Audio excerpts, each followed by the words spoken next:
In the shadows of history lie unanswered questions, mysteries so profound that they've shaped the course of civilizations.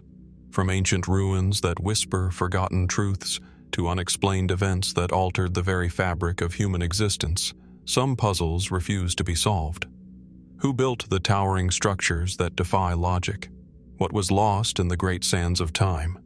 And what secrets have been buried so deep that even now they continue to haunt our understanding? The truth is out there, but it's cloaked in riddles. So sit back, relax, and join us as we unravel the mysteries that changed everything. In the rolling hills of northern Britain, near the shadow of the great Roman fort of Eboracum, modern-day York, there lies a mystery that has lingered for nearly 2,000 years. It is a story not of lost treasures or forgotten cities, but of something far more symbolic: the disappearance of the 9th Legion's eagle. For centuries, scholars, historians, and archaeologists have wondered what became of this elite military unit and the emblem of Roman might that was taken from them. The eagle standard, the aquila, which represented not only their honor, but the power of the Roman Empire itself. The 9th Legion was a distinguished force, one of the most renowned in Rome's military, stationed along the volatile borders of the empire. It was during the 2nd century BC, under the command of Gnaeus Julius Agricola, that the 9th first made its mark in Britain. The aquila, an intricately carved golden eagle, held aloft by a soldier at the front of each legion, was its symbol of pride and power. The eagle was more than just a banner. It was the very soul of the legion, a symbol of Roman authority and divine favor. Losing it was not just a military defeat. It was a catastrophic blow to the legion's honor. By the year 117 AD, the 9th Legion had been stationed in the northernmost reaches of the empire, on the fringes of Roman Britain, near what is now known as Hadrian's Wall. Here, the 9th was tasked with maintaining order in an increasingly rebellious region, where Celtic tribes sought to resist Roman dominance. It was a treacherous, hostile environment. The land was barren and bleak, the weather harsh, and the people restless. Roman control was tenuous at best, and the 9th was sent to confront this challenge. In 120 AD, something happened. The 9th Legion, once a proud and undefeated force, vanished without a trace. All evidence of their existence in Britain, their fortresses, their roads, and their camps, disappeared as if swallowed by the earth itself. The aquila was lost, and with it, the legacy of the 9th Legion was seemingly erased from history. Ancient sources are conspicuously silent on the details of their disappearance, and this gap in the historical record is what has fueled centuries of speculation. Some historians suggest that the 9th was lost in battle. According to this theory, the Legion was overwhelmed by a confederation of Celtic tribes, and the eagle standard was captured as a symbol of Roman defeat. The most popular account places this battle near the present-day location of the Scottish border, at a site known as the Lost Battle of the 9th. Yet, no archaeological evidence has ever surfaced to substantiate this claim, and no Roman records mention such a catastrophic defeat in detail. Others posit a different theory, that the 9th Legion was withdrawn from Britain entirely and relocated to the east, perhaps to fight in the far-flung reaches of the Roman Empire. According to this view, the Legion's disappearance was a strategic move, its fate sealed not by the sword but by the orders of distant commanders. Yet this theory too is met with skepticism, for no evidence has been found to show the 9th in any other part of the empire following their disappearance. One of the more speculative ideas comes from the annals of legend. Could the 9th have simply dissolved into the wilds of Britain, having defected to the very tribes they were sent to conquer? Some accounts hint at a mass desertion, with soldiers abandoning the Roman cause and disappearing into the rugged hills of Scotland. Yet the idea that such a disciplined and well-trained force would willingly betray Rome seems, at best, improbable. The most enduring mystery, however, lies in the fate of the aquila itself. the symbol of Roman might and identity. Did the standard fall into enemy hands, lost forever in the northern wilderness? Or was it hidden away by the legion's own men, perhaps to protect it from capture, and then forgotten in the chaos of their disappearance? There have been no verified reports of the eagle being recovered. Throughout the centuries, a handful of amateur archaeologists have claimed to have found fragments of Roman military artifacts near the Scottish border, but none of these claims have been definitively linked to the Ninth Legion. And then there are those who suggest a far more tantalizing possibility, that the Aquila was deliberately hidden, not lost. That the disappearance of the Ninth was not an accident, but an act of defiance or an elaborate plan of escape. Perhaps the Legion was sent to disappear, its legacy buried deliberately by those who wished to conceal its true fate for reasons known only to the highest authorities in Rome. It's this question, the question of whether the disappearance was a tragic accident or a deliberate act, that continues to fuel the mystery. What could have been so important, so significant, that the fate of an entire legion and its sacred symbol would be sealed in such secrecy? Was the loss of the Ninth Legion a turning point in the history of Rome, one that has remained veiled in silence to this very day? As you stand on the windswept hills of northern Britain, where the Ninth Legion once marched, the question lingers in the air like the echo of forgotten footsteps. What truly happened to the Ninth Legion and its sacred eagle? Could the answers still be out there, waiting to be uncovered?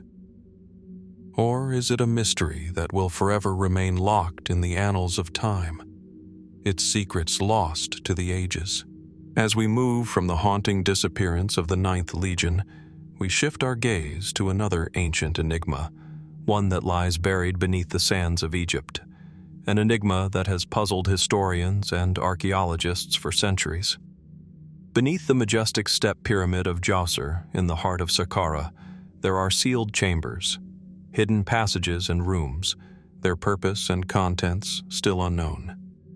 These chambers, built over 4,000 years ago, are surrounded by as much mystery as the pyramid itself. What is it that lies below the surface of this ancient structure, concealed from view, waiting to be uncovered?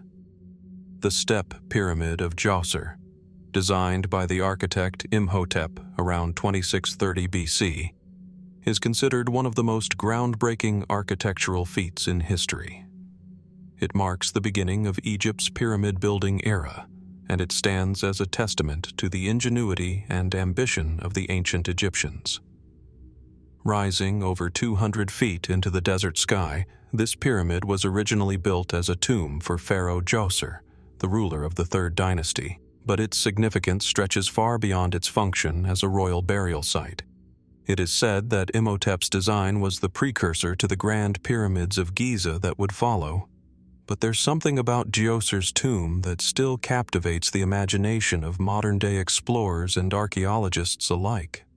Beneath the structure's imposing stone steps lies an intricate network of passages, chambers, and corridors, an underground labyrinth designed to protect the pharaoh's final resting place. For years, the focus has been on the visible portions of the tomb, which have been extensively studied, explored, and documented. However, the sealed chambers beneath the pyramid remain an unsolved mystery, largely hidden from the public eye. These chambers were sealed for a reason, whether to protect the tomb from grave robbers, to conceal something of profound significance, or perhaps to hide something far more extraordinary than we can even imagine. Archaeological records tell us that in 1927, a team of Egyptian archaeologists led by Zaki Saad made a groundbreaking discovery beneath the step pyramid.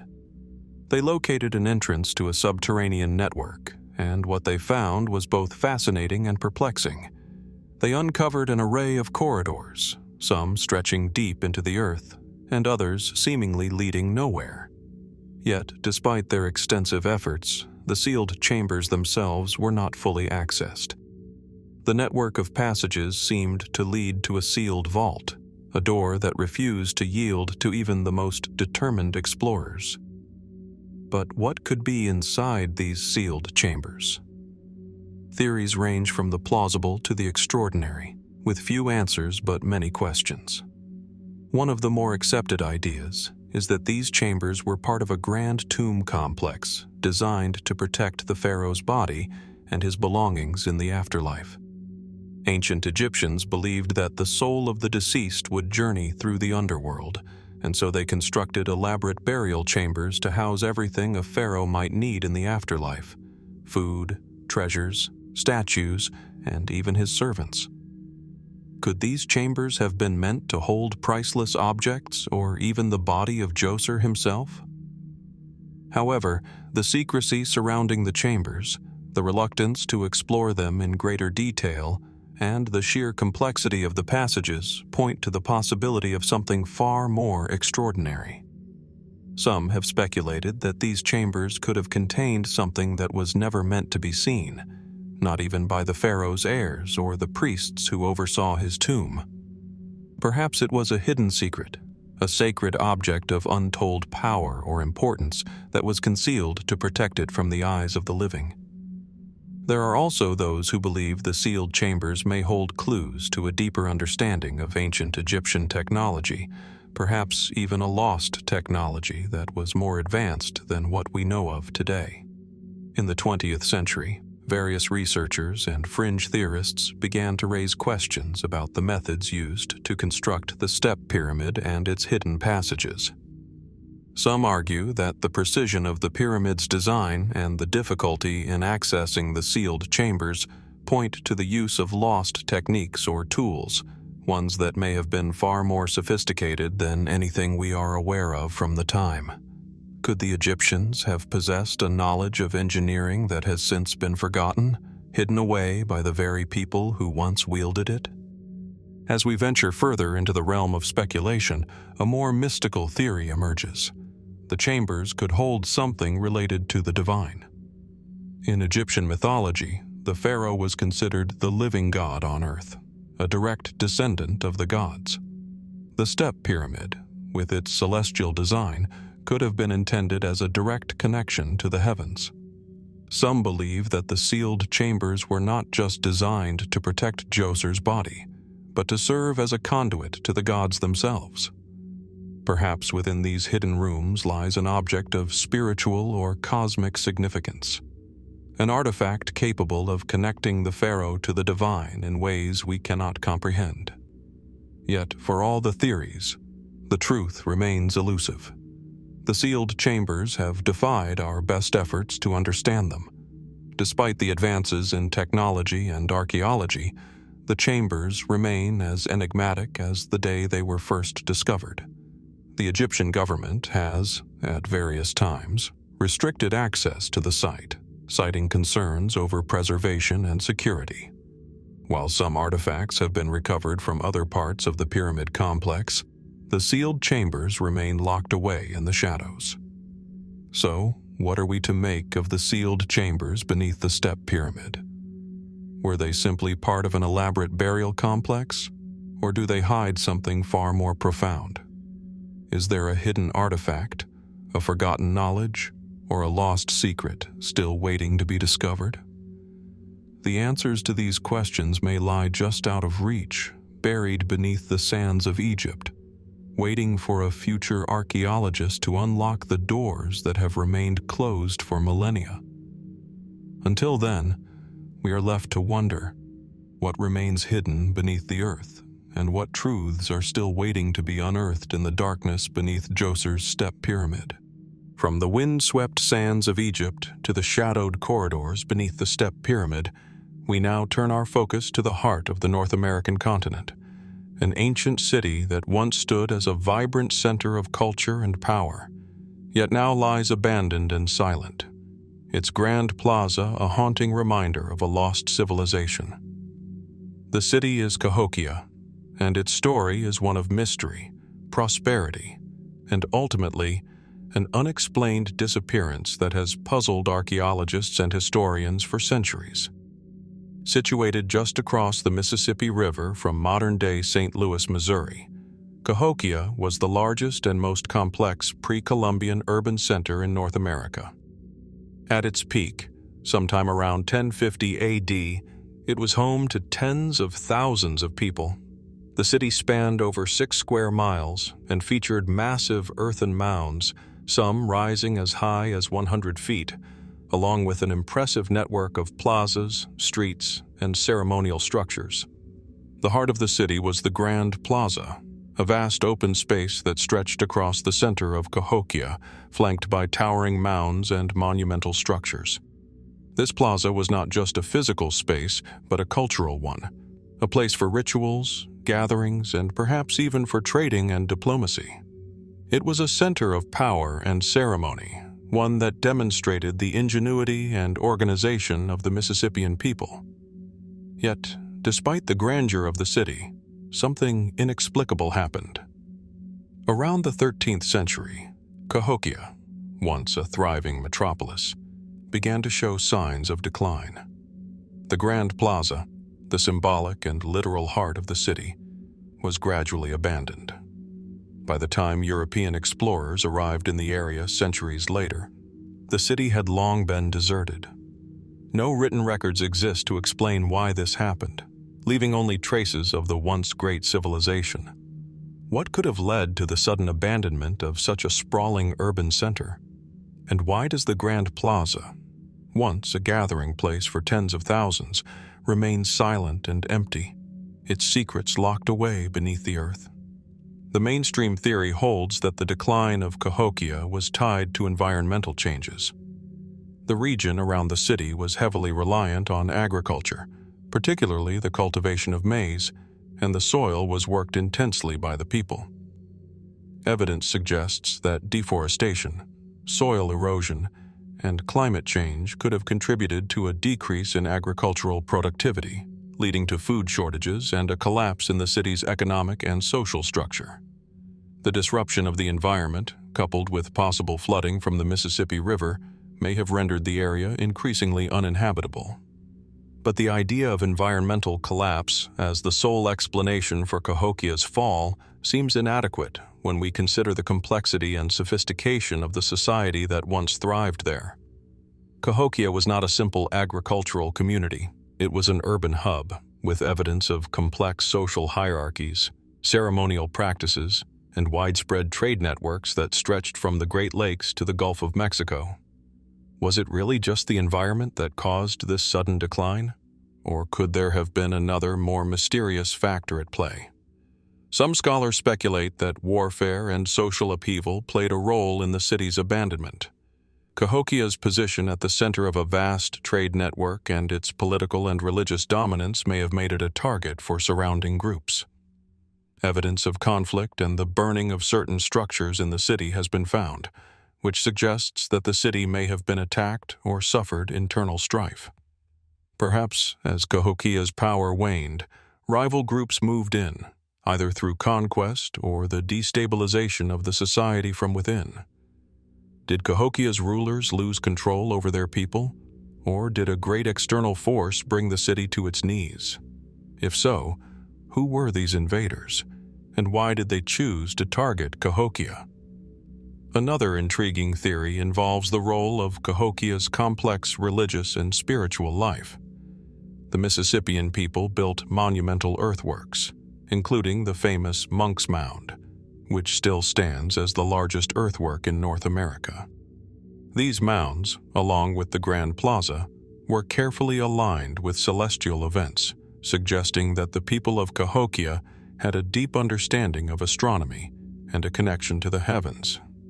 Some theorists propose that the abandonment of the city may have been linked to a breakdown in the religious or spiritual order of the society. Perhaps the people of Cahokia believed they had fallen out of favor with the gods, or perhaps a major event, such as a celestial phenomenon or an omen, convinced them that their way of life was doomed. Could the spiritual leaders of the city have lost their influence, and with it, the will of the people? Yet, for all the theories, none offer a definitive answer. The true cause of Cahokia's fall remains elusive, locked in the silence of the Grand Plaza, which stands as a testament to what was lost. The plaza, once the scene of great gatherings and rituals, now lies empty, the earth beneath it holding the secrets of a civilization that vanished without explanation. Over time, nature has reclaimed much of the land, and the mounds that once held the power and prestige of Cahokia now lie quiet, their significance perhaps obscured by the weight of time. In recent years, archaeologists have made important discoveries in and around the city, uncovering more about its complex layout, its vibrant culture, and its eventual decline. Yet, despite these advances, the central question remains: why was the Grand Plaza abandoned, and what led to the rapid fall of one of the most sophisticated cities in pre-Columbian North America? Was it truly environmental collapse, warfare, or something else entirely? A deeper mystery yet to be uncovered? As we stand among the mounds of Cahokia, we can't help but wonder, what still lies buried beneath the earth, waiting to reveal the truth? Was Cahokia's sudden abandonment merely the end of a city? Or was it a final act in a larger story, one that remains hidden in the shadows of history? The silence of the Grand Plaza speaks volumes, but only time will tell if its secrets will ever come to light. As we leave behind the echoes of Cahokia's abandoned Grand Plaza, we now travel thousands of miles northward, to a remote and desolate region of the Arctic, where a strange set of petroglyphs, carved into the rock by hands long since disappeared, challenge everything we think we know about ancient civilizations. These petroglyphs, located in the remote hills of Qajartalik in Greenland, are unlike anything found in the Americas or the Old World. They depict images of men in strange, often inexplicable postures, surrounded by what appear to be animals that defy classification. Their existence raises more questions than answers, and their very presence seems to be an enigma wrapped in the frozen landscape of the north. The Qajartalik petroglyphs are scattered across a series of cliffs that overlook the icy waters of the Greenland Sea. The area is known for its brutal, inhospitable climate. Temperatures often plummet below freezing, and snow and ice blanket the land for most of the year. It's a place where only the hardiest of life forms can survive. Yet, nestled among the harsh landscape, these carvings are a silent witness to a past that should not exist in this part of the world. The petroglyphs themselves are startlingly intricate. The images they depict are unlike those of any known indigenous cultures in the region. Among the most puzzling features are the humanoid figures, some of which appear to be wearing elaborate headdresses or headgear, with large, rounded eyes and body proportions that are, at times, distorted. The figures seem to be engaged in various activities, but many of them are difficult to interpret.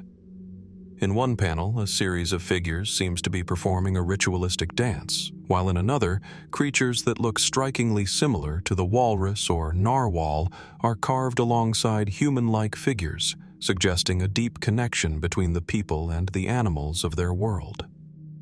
What makes these petroglyphs so perplexing, however, is the sheer number of elements that shouldn't be there, at least not in this location, at least not at this time. The designs suggest a level of sophistication that would have been difficult to achieve in this remote environment, especially considering the isolation of the Greenlandic peoples at the time the petroglyphs were created. The prevailing theory among archaeologists is that these petroglyphs were created by the Thule people, an ancient culture that thrived in the Arctic regions between 1000 and 1500 AD. The Thule are known for their advanced hunting skills, particularly their ability to hunt sea mammals, and their distinctive art forms that often reflected their reliance on the sea for survival. However, the Qajartalik petroglyphs seem to depict creatures and motifs not associated with the Thule, nor do they resemble other known petroglyphs found elsewhere in Greenland or the Arctic. One of the most baffling aspects of the carvings is the apparent depiction of a humanoid figure that bears a striking resemblance to something from an entirely different cultural context. Something reminiscent of the figures seen in the ancient rock art of the American Southwest, or even the petroglyphs of ancient Mesopotamia. This anomaly has led some researchers to suggest that the petroglyphs may be evidence of an entirely different, previously unknown culture, one that may have inhabited the Arctic region at a much earlier date than previously thought. Could these carvings be the work of a people whose presence in Greenland was wiped from history, leaving only these cryptic images as their legacy? Others have proposed even more speculative ideas, suggesting that the petroglyphs are the work of an ancient seafaring civilization, possibly one with advanced knowledge of navigation that enabled them to reach the Arctic from distant lands. Could these mysterious figures have come from as far away as the Mediterranean or the Near East, bringing with them artistic traditions that influenced the petroglyphs of Greenland? The theory that the Qajartalik petroglyphs are evidence of a lost civilization with long-distance maritime capabilities is compelling, but no definitive evidence has surfaced to support this. Even more intriguing are the figures that appear in the carvings, particularly the representations of animals that don't seem to belong. In addition to familiar Arctic creatures, there are depictions of what appear to be animals not native to the region, some even resembling mythological beings from other cultures. These creatures defy easy classification, and their presence in the petroglyphs raises the possibility that the Qajartalik artists were influenced by stories or imagery from far-flung lands.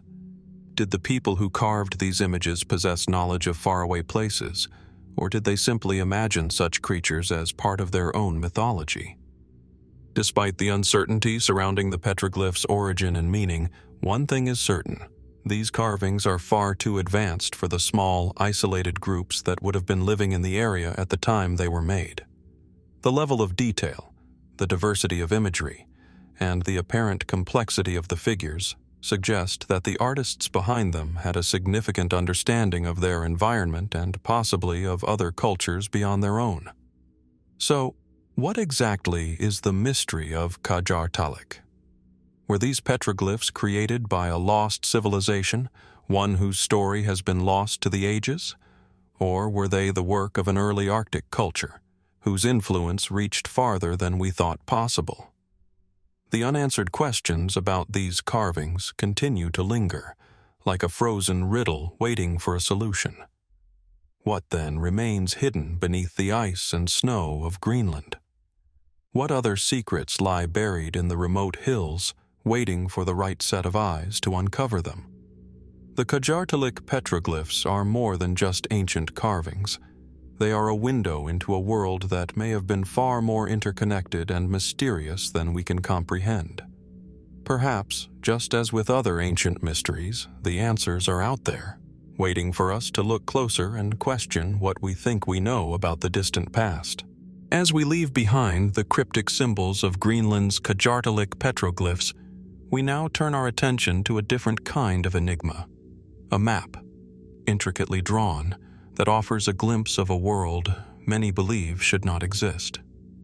The map in question is the Piri Reis map, a 16th century artifact that has intrigued explorers, historians, and cartographers for centuries. But it is not just the map itself that is so mysterious. It's what's missing. Sections that, if uncovered, could potentially rewrite the history of our planet. The Piri Reis map, created in 1513 by the Ottoman admiral and cartographer Piri Reis, is a work of stunning detail. The map shows the coastlines of Europe, Africa, and the Americas with remarkable accuracy for its time, but it is the inclusion of a portion of Antarctica, without ice, that has captured the imaginations of those who study it.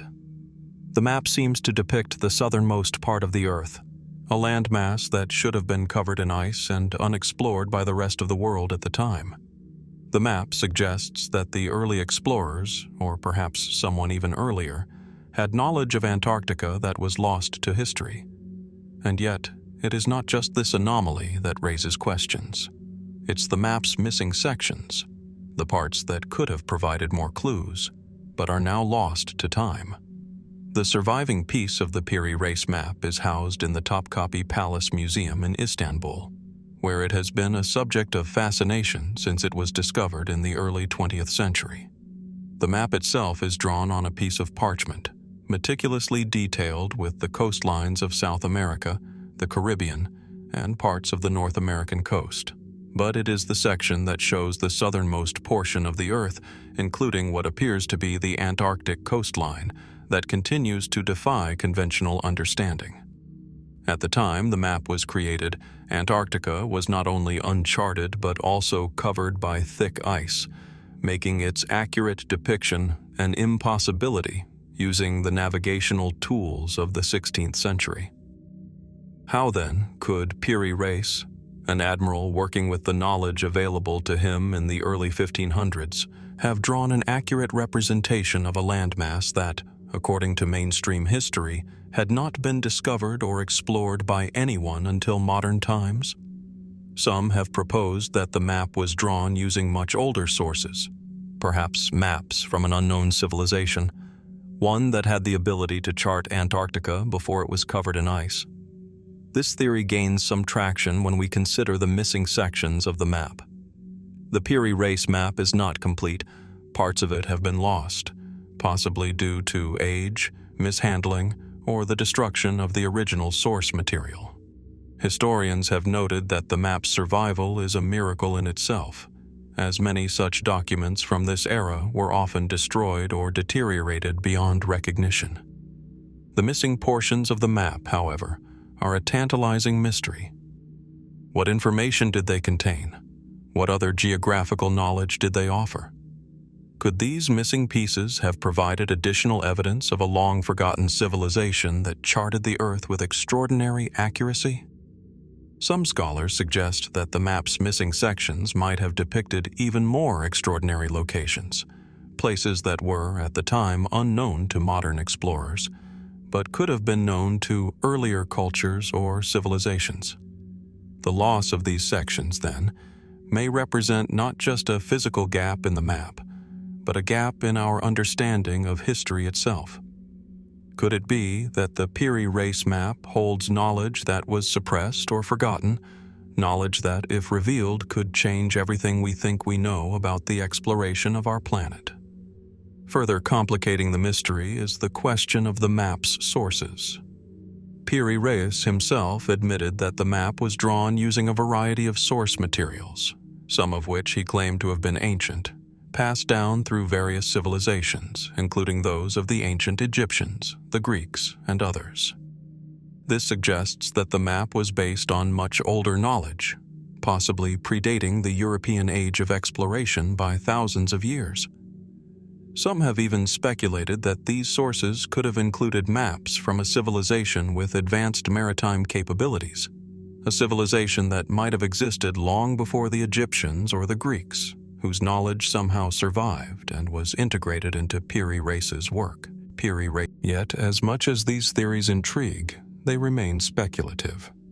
Mainstream historians and cartographers have attempted to explain the accuracy of the map's depiction of Antarctica through more conventional means, suggesting that Piri Reis had access to maps from earlier explorers who had circumnavigated the globe, or that his depiction of the southern continent was based on the accounts of sailors who had ventured farther south than previously thought. But these explanations don't fully account for the level of detail and accuracy seen in the Piri Reis map, particularly when it comes to the Antarctic coastline, which remained unknown and unseen by the rest of the world until modern times. The missing sections of the map only add to the sense of something hidden, something important that has been lost or concealed. Some have even suggested that these missing parts might have been deliberately removed, either to suppress knowledge of the true nature of the Earth or to hide a discovery that was deemed too controversial for the world to know. If the missing sections truly contained a more detailed understanding of Antarctica or other unexplored regions, why were they lost? What did they contain? And why was it never recorded in the historical record? As we consider the mystery of the Piri Reis map, we are left with more questions than answers. The map itself remains a marvel of cartography, its strange accuracy pointing to a deeper knowledge of the world, one that we have yet to fully understand. Could the missing sections contain crucial information about ancient explorers, lost civilizations, or even the Earth's forgotten history? What did Piri Reis know, and what did he reveal to the world through his map, even as he left so much of it concealed? As we look at the fragments of the Piri Reis map today, we can't help but wonder, what secrets lie hidden within the missing sections? What ancient knowledge is locked away, lost to time and forgotten by history? And perhaps most importantly, what truths might still be waiting to be uncovered if we only had access to the map in its entirety? The answers, it seems, are still out there, waiting to be found. As we move from the enigmatic Piri Reis map, with its lost sections and unexplained knowledge, we now turn our attention to an ancient site that holds a mystery of its own, one that stretches deep into the heart of South America. Nestled in the remote highlands of the Peruvian Andes lies the Sechin Alto complex, an archaeological site that dates back over 4,000 years. This vast complex of stone structures, plazas, and terraces was once a thriving center, but its builders remain an enigma. Who were they? And why did they leave behind such an extraordinary legacy, one that offers more questions than answers? The Sechin Alto complex is not a single building or monument, but a sprawling network of ceremonial and administrative structures that cover an area of over 60 hectares. It is one of the largest pre-Columbian sites in the Andes, yet it has received relatively little attention compared to other ancient sites like Machu Picchu or the Nazca Lines. The site's most striking feature is its massive stone platform, or huanca, which is thought to have been used for ceremonial purposes. This platform is covered in intricate carvings, many of which depict scenes of violence, ritual sacrifice, and enigmatic human figures. The carvings on the stones at Sechin Alto are unlike those found at other archaeological sites in the region. Some of the figures appear to be holding weapons, while others are shown in what can only be described as strange, almost otherworldly poses. These images have led some scholars to speculate that the site was a center for religious and ritual practices, possibly even a place where the builders of Sechin Alto sought to connect with forces beyond their understanding, forces represented in the symbols and figures etched into the stone. But it is not just the artistry that raises questions. The scale and sophistication of the Sechin Alto complex suggest a highly organized society, one capable of engineering and planning at a level that was, for its time, unprecedented. The stones used in the construction of the platform and other structures are enormous, some weighing several tons, and were transported from quarries several kilometers away. This feat of engineering raises several questions. How did these ancient builders, lacking the technology we take for granted today, manage to cut and transport such massive stones with such precision? What tools did they use, and how did they move these stones across the rugged terrain of the Andes? The mainstream explanation is that the builders of Sechin Alto were part of the early Andean civilizations, likely ancestors of the later Moche and Chavin cultures. These people are thought to have used simple tools, such as wooden sledges and ropes, to transport the stones. However, the size and precision of the carvings at Sechin Alto, along with the sheer scale of the site, have led some to wonder if the builders possessed knowledge or techniques that have been lost to time. Was Sechin Alto simply the work of early Andean peoples, or does it represent the legacy of an even older, more advanced civilization, one whose knowledge was lost long before the rise of the Inca? Adding to the mystery is the layout of the site itself. The Sechin Alto complex is arranged in a way that suggests an advanced understanding of geometry and astronomy. The alignment of certain structures, for example, seems to correspond with the movements of the sun and the stars. Could it be that the builders of Sechin Alto were not only master builders and artisans, but also astronomers, using the landscape itself to mark the passage of time or to align with celestial events? Some researchers have pointed to the site's apparent connection to the solstices and equinoxes, suggesting that it may have been a place for ritual or astronomical observation, perhaps even a place where knowledge of the cosmos was passed down through generations. Yet, despite the site's significance, there is little known about the people who built it. The Sechin Alto complex predates the Inca Empire by over 1,000 years, and there is no clear record of the civilization that constructed it. Archaeologists have not been able to identify the people who inhabited the region during the time the site was active. Was Sechin Alto built by a lost civilization, one that vanished without a trace? Or was it the work of a culture that left behind no written record to explain their achievements? Some fringe theories propose that the builders of Sechin Alto may have had contact with civilizations from distant lands. Could there have been an ancient network of explorers and traders that spanned the globe, bringing knowledge and cultural influences to the remote Andean highlands? These theories suggest that the builders of Sechin Alto could have been influenced by other, now-lost cultures from across the Pacific, perhaps even from as far as the ancient Near East.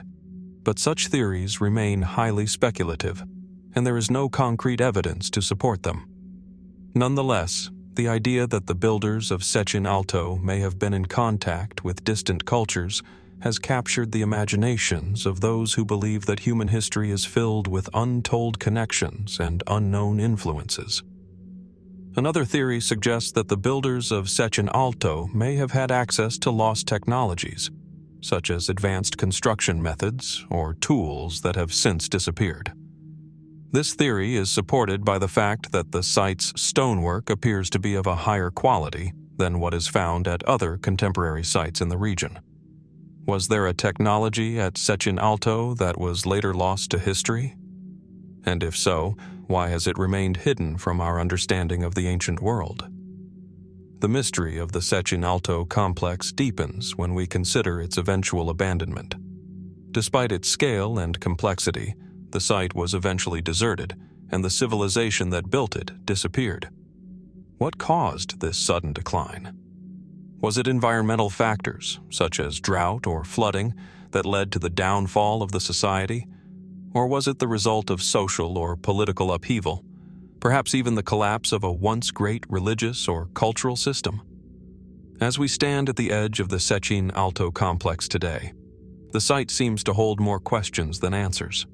The massive stone platforms, the enigmatic carvings, and the unexplained layout all suggest that this was a place of great importance. But who were the builders, and why did they leave behind such a mysterious legacy?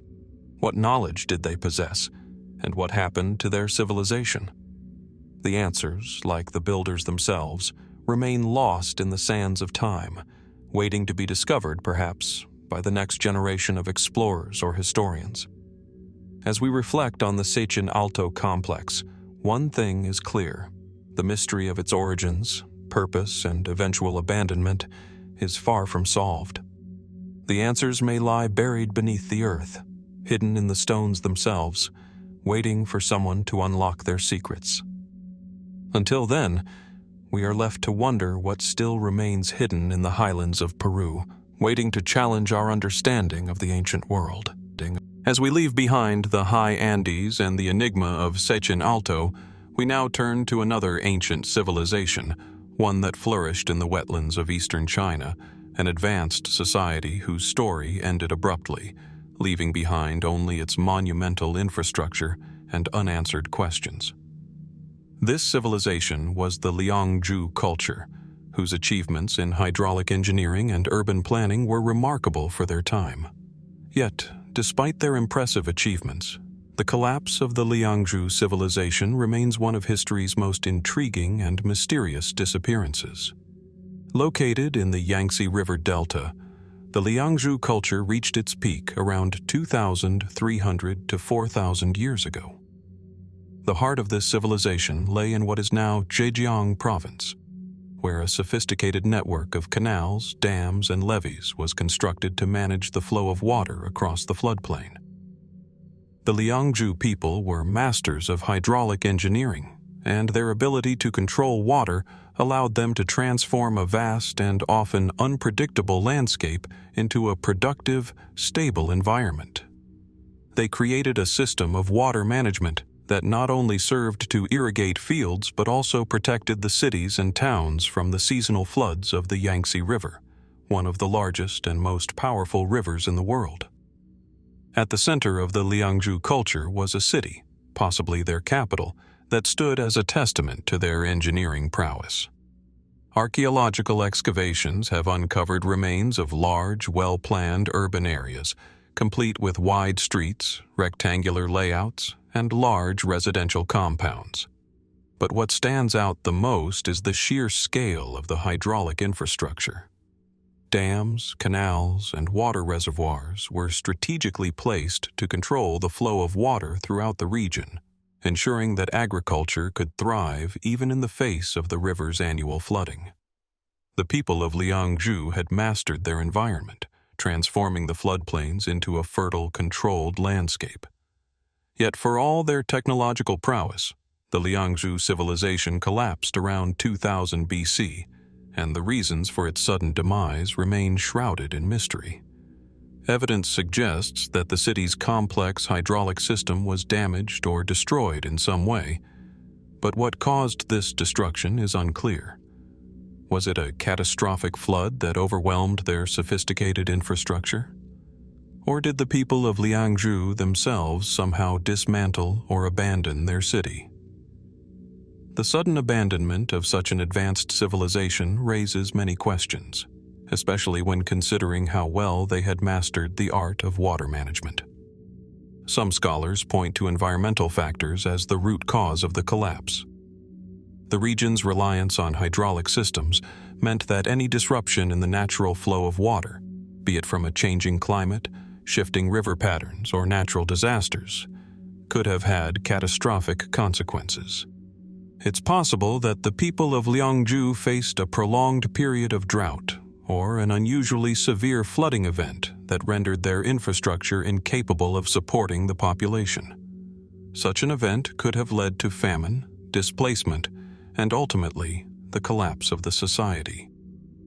However, environmental explanations, though plausible, do not fully account for the sudden and complete abandonment of the civilization. The extent of the water management system, the size and complexity of the urban centers, and the suddenness of the collapse suggest that something more might have been at play. Some researchers have proposed that political or social upheaval played a role in the fall of the Liangzhu culture. Did internal conflict or a change in leadership destabilize the society? Could the elite class, who were responsible for the upkeep of the hydraulic systems, have lost control over the population, leading to a breakdown in the essential water management practices? Or was there a more dramatic societal shift, such as the rise of a rival civilization, that led to the abandonment of the region? Others suggest a more speculative theory, that the Liangzhu civilization might have been the victim of a large-scale invasion or external attack. The region's strategic location along the Yangtze River would have made it a prime target for neighboring groups, and some have speculated that the collapse could have been a result of such an invasion. Yet, there is little archaeological evidence to support this theory, and no clear signs of warfare or external conflict have been found in the ruins of Liangzhu. Perhaps one of the most intriguing aspects of the Liangzhu collapse is the fate of the hydraulic infrastructure itself. While much of the city has been abandoned, the extensive network of canals, reservoirs, and levees remains. Yet, despite the impressive scale of these structures, many of them appear to have been abandoned and left to decay. Did the destruction of the hydraulic system occur over time, due to neglect or environmental factors? Or was it the result of a sudden and deliberate act, a form of societal collapse that resulted in the dismantling of their most essential technology? Even more perplexing is the discovery of large, elaborate jade artifacts found in Liangzhu sites. Jade, which was highly prized in the culture, was often used for ceremonial purposes, including the creation of ritualistic objects and tools. These artifacts suggest that the Liangzhu people placed great importance on ritual and symbolism. Yet, as the civilization collapsed, these jade items seem to have been buried or abandoned, left behind as the culture faded into history. Were these objects, and the rituals they represented, abandoned voluntarily, or did the collapse of the hydraulic systems and the society itself lead to their eventual disappearance? The question of why the Liangzhu civilization vanished remains unresolved. While the collapse could have been caused by environmental factors, political instability, or invasion, the lack of a clear explanation only adds to the mystery. The sheer sophistication of the hydraulic infrastructure, the complexity of the urban centers, and the rapid abandonment of the region suggest that the people of Liangzhu were suddenly forced to leave everything they had built behind. So, what exactly happened to the Liangzhu civilization?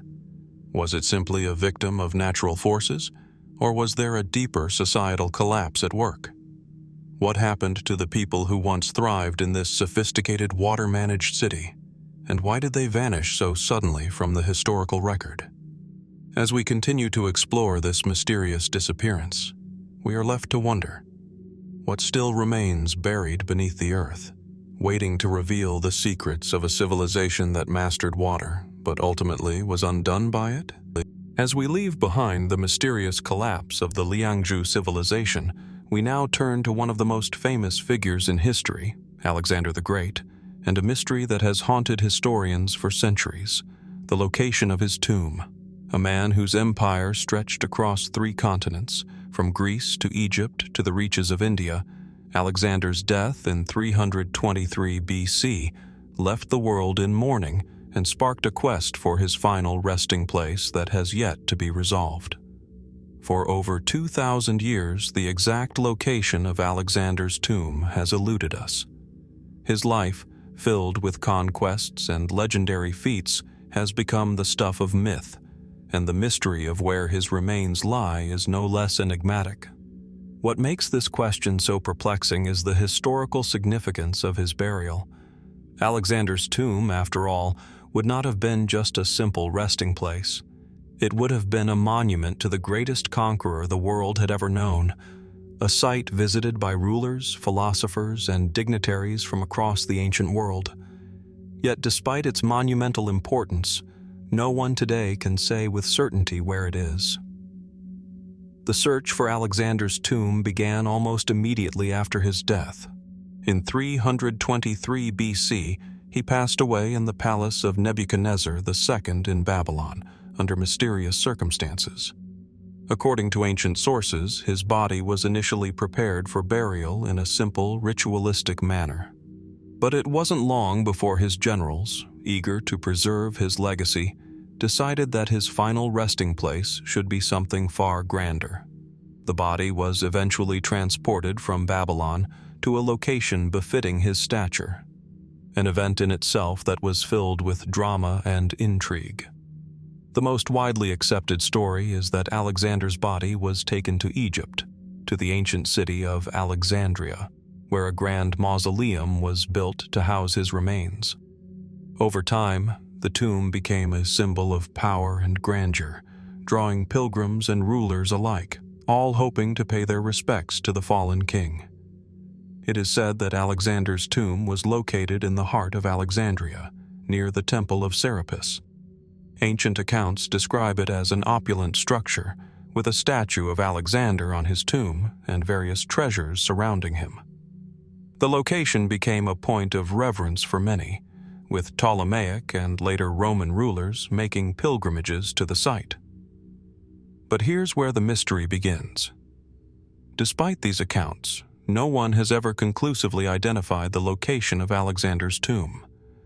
While the city of Alexandria has been excavated extensively, no trace of his mausoleum has been found. There have been various theories and claims over the centuries, but none have been definitively proven. In fact, the search for the tomb has been marked by frustrating dead ends, and what was once a celebrated site has seemingly disappeared from the historical record. The most famous attempt to locate the tomb was in the 19th century, when a team of archaeologists believed they had found the burial place beneath a modern building in Alexandria.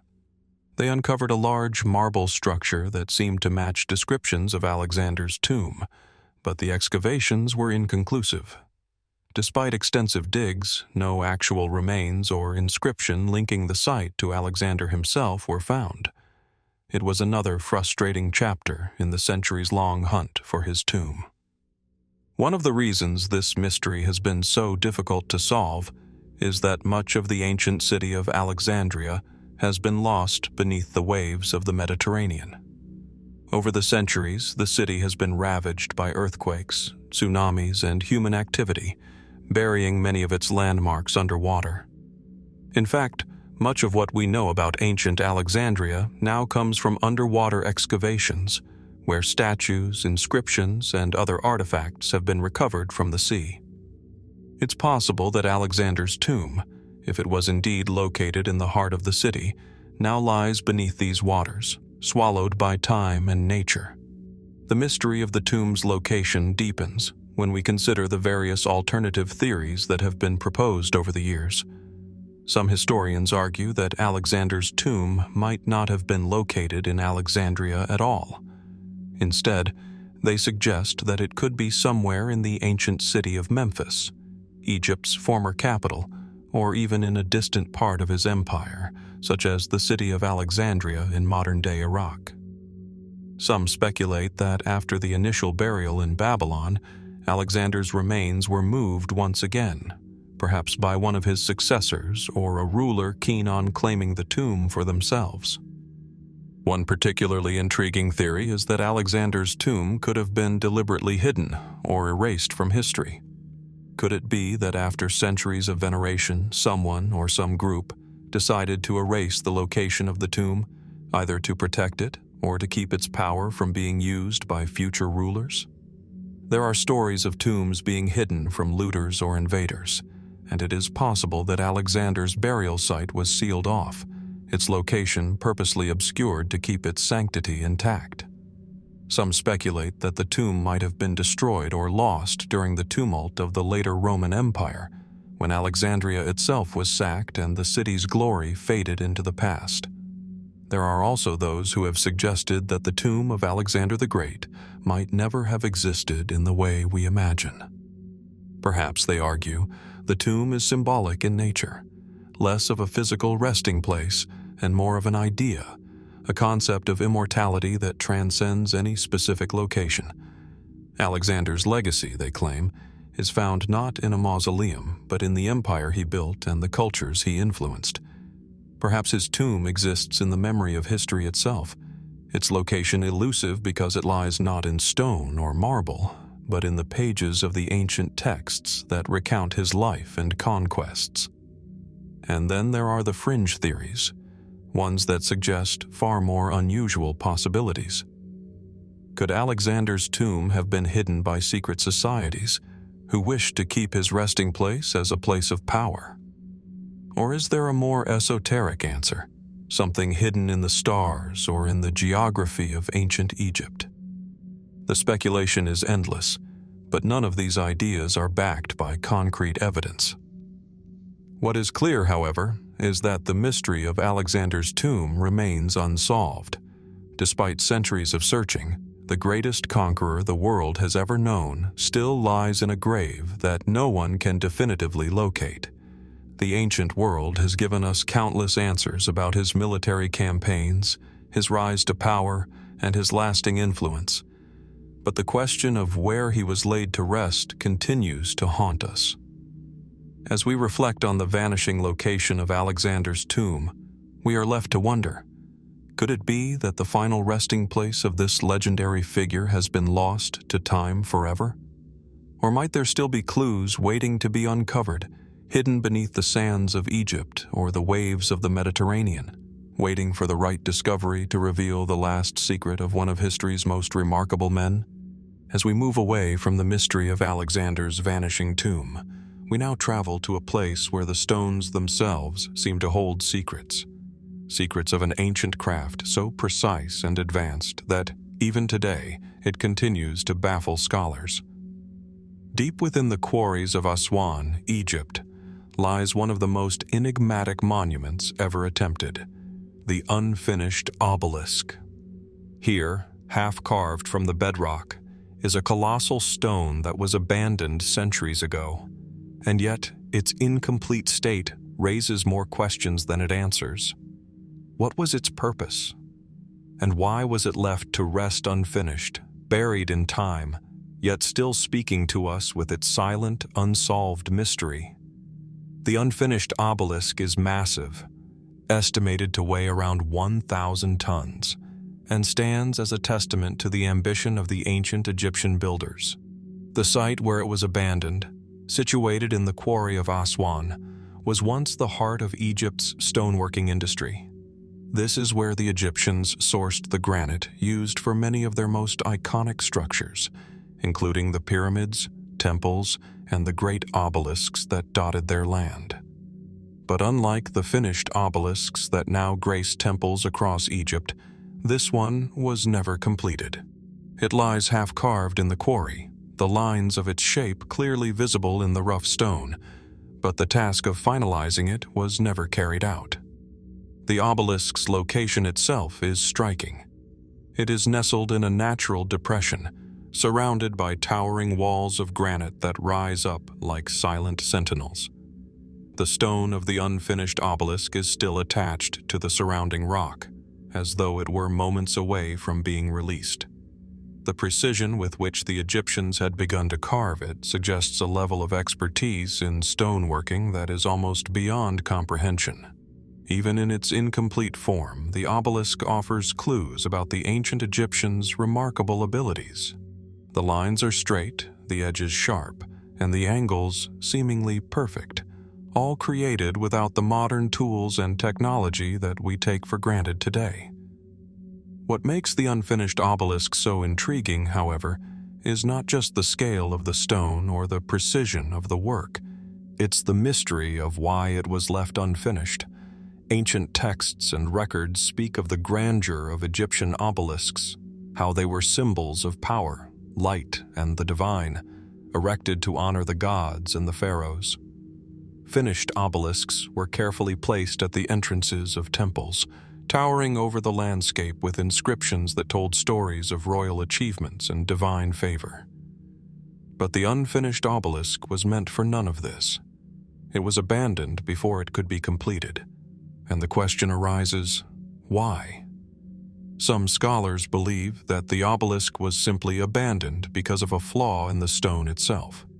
They suggest that cracks appeared during the carving process, rendering the monument too unstable to continue. This would not have been an uncommon occurrence in the quarries of Aswan, where the stone was often unpredictable and subject to natural imperfections. It's entirely possible that, as the artisans carved deeper into the granite, they discovered the flaw and decided it was too risky to finish the obelisk, lest it collapse or shatter during transport. This explanation, while plausible, seems almost too simple for such a massive and carefully planned undertaking. Why would the Egyptians, known for their mastery of engineering, have allowed something as crucial as an obelisk to fail in such a way? Other theories suggest that the abandonment of the unfinished obelisk could have been the result of a shift in political or religious priorities. Perhaps the pharaoh who commissioned the obelisk died before it could be completed, leaving the project to be abandoned. Alternatively, it could have been the result of a change in religious or ceremonial practices, where the need for such a monumental structure waned and the resources were redirected elsewhere. This could explain why, after the initial effort, the workers ceased their task and left the obelisk half-formed in the quarry. But perhaps the most intriguing, though highly speculative, theory is that the obelisk's unfinished state holds a hidden meaning or purpose, one that has been obscured by the passage of time. Some researchers have suggested that the unfinished obelisk may have been intentionally left incomplete to symbolize something deeper, perhaps a cosmic or ritualistic significance that we have yet to fully understand. The process of shaping and carving stone, after all, was not merely a physical act in ancient Egypt. It was a sacred task, one connected to the realm of the gods. Could it be that the unfinished state of this obelisk was somehow a part of the ritual, meant to represent a moment of transition, a point at which the stone itself would remain forever suspended between the physical and spiritual worlds? Moreover, the size of the unfinished obelisk raises questions about the ancient Egyptians' capabilities in stoneworking. How were they able to extract such a massive monolith from the quarry in the first place?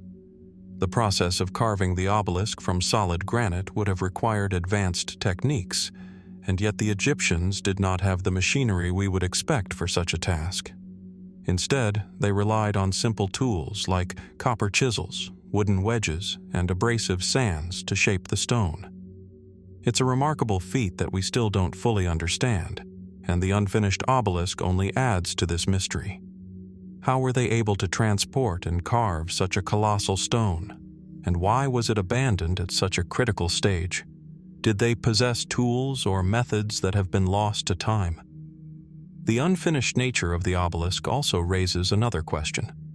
Could this monument have been abandoned intentionally, perhaps as a form of ancient trial or initiation? In Egyptian culture, the act of creating something as monumental as an obelisk carried deep symbolic significance. Could it be that the act of leaving this structure incomplete was itself part of a larger ritual, one that we have yet to decode? Some even speculate that the obelisk's unfinished nature could represent the transient nature of life itself, a reminder that even the most powerful and enduring creations can be left incomplete by the whims of fate or the gods. As we stand before the unfinished obelisk today, it remains an enduring mystery. The immense scale of the stone, the precision of the carving, and the strange abandonment of the project raise more questions than answers. Was it a simple mistake, a shift in political power, or does the unfinished nature of the obelisk carry a deeper meaning hidden beneath the surface of the stone? The secrets of the unfinished obelisk remain locked in time, waiting for a discovery that may one day reveal the full story behind its creation and its abandonment. Until then, we are left with only our theories and wonder, asking ourselves, what more could be hidden in the half-carved granite, waiting to be uncovered by future generations? The unfinished obelisk may hold secrets not just of ancient stoneworking, but of a culture whose mysteries continue to elude us.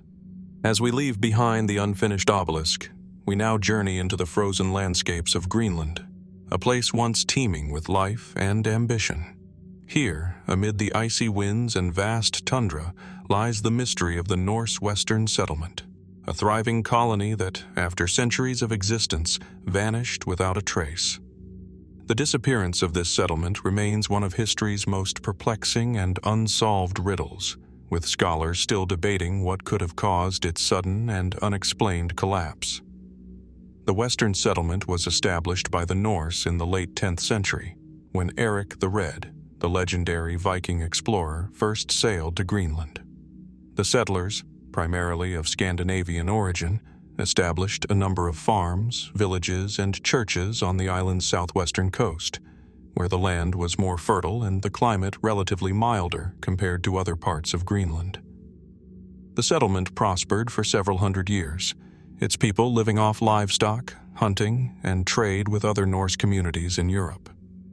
At its peak, the Western settlement was home to over 2,000 people, with farms stretching across the lush green valleys, the remnants of which are still visible today.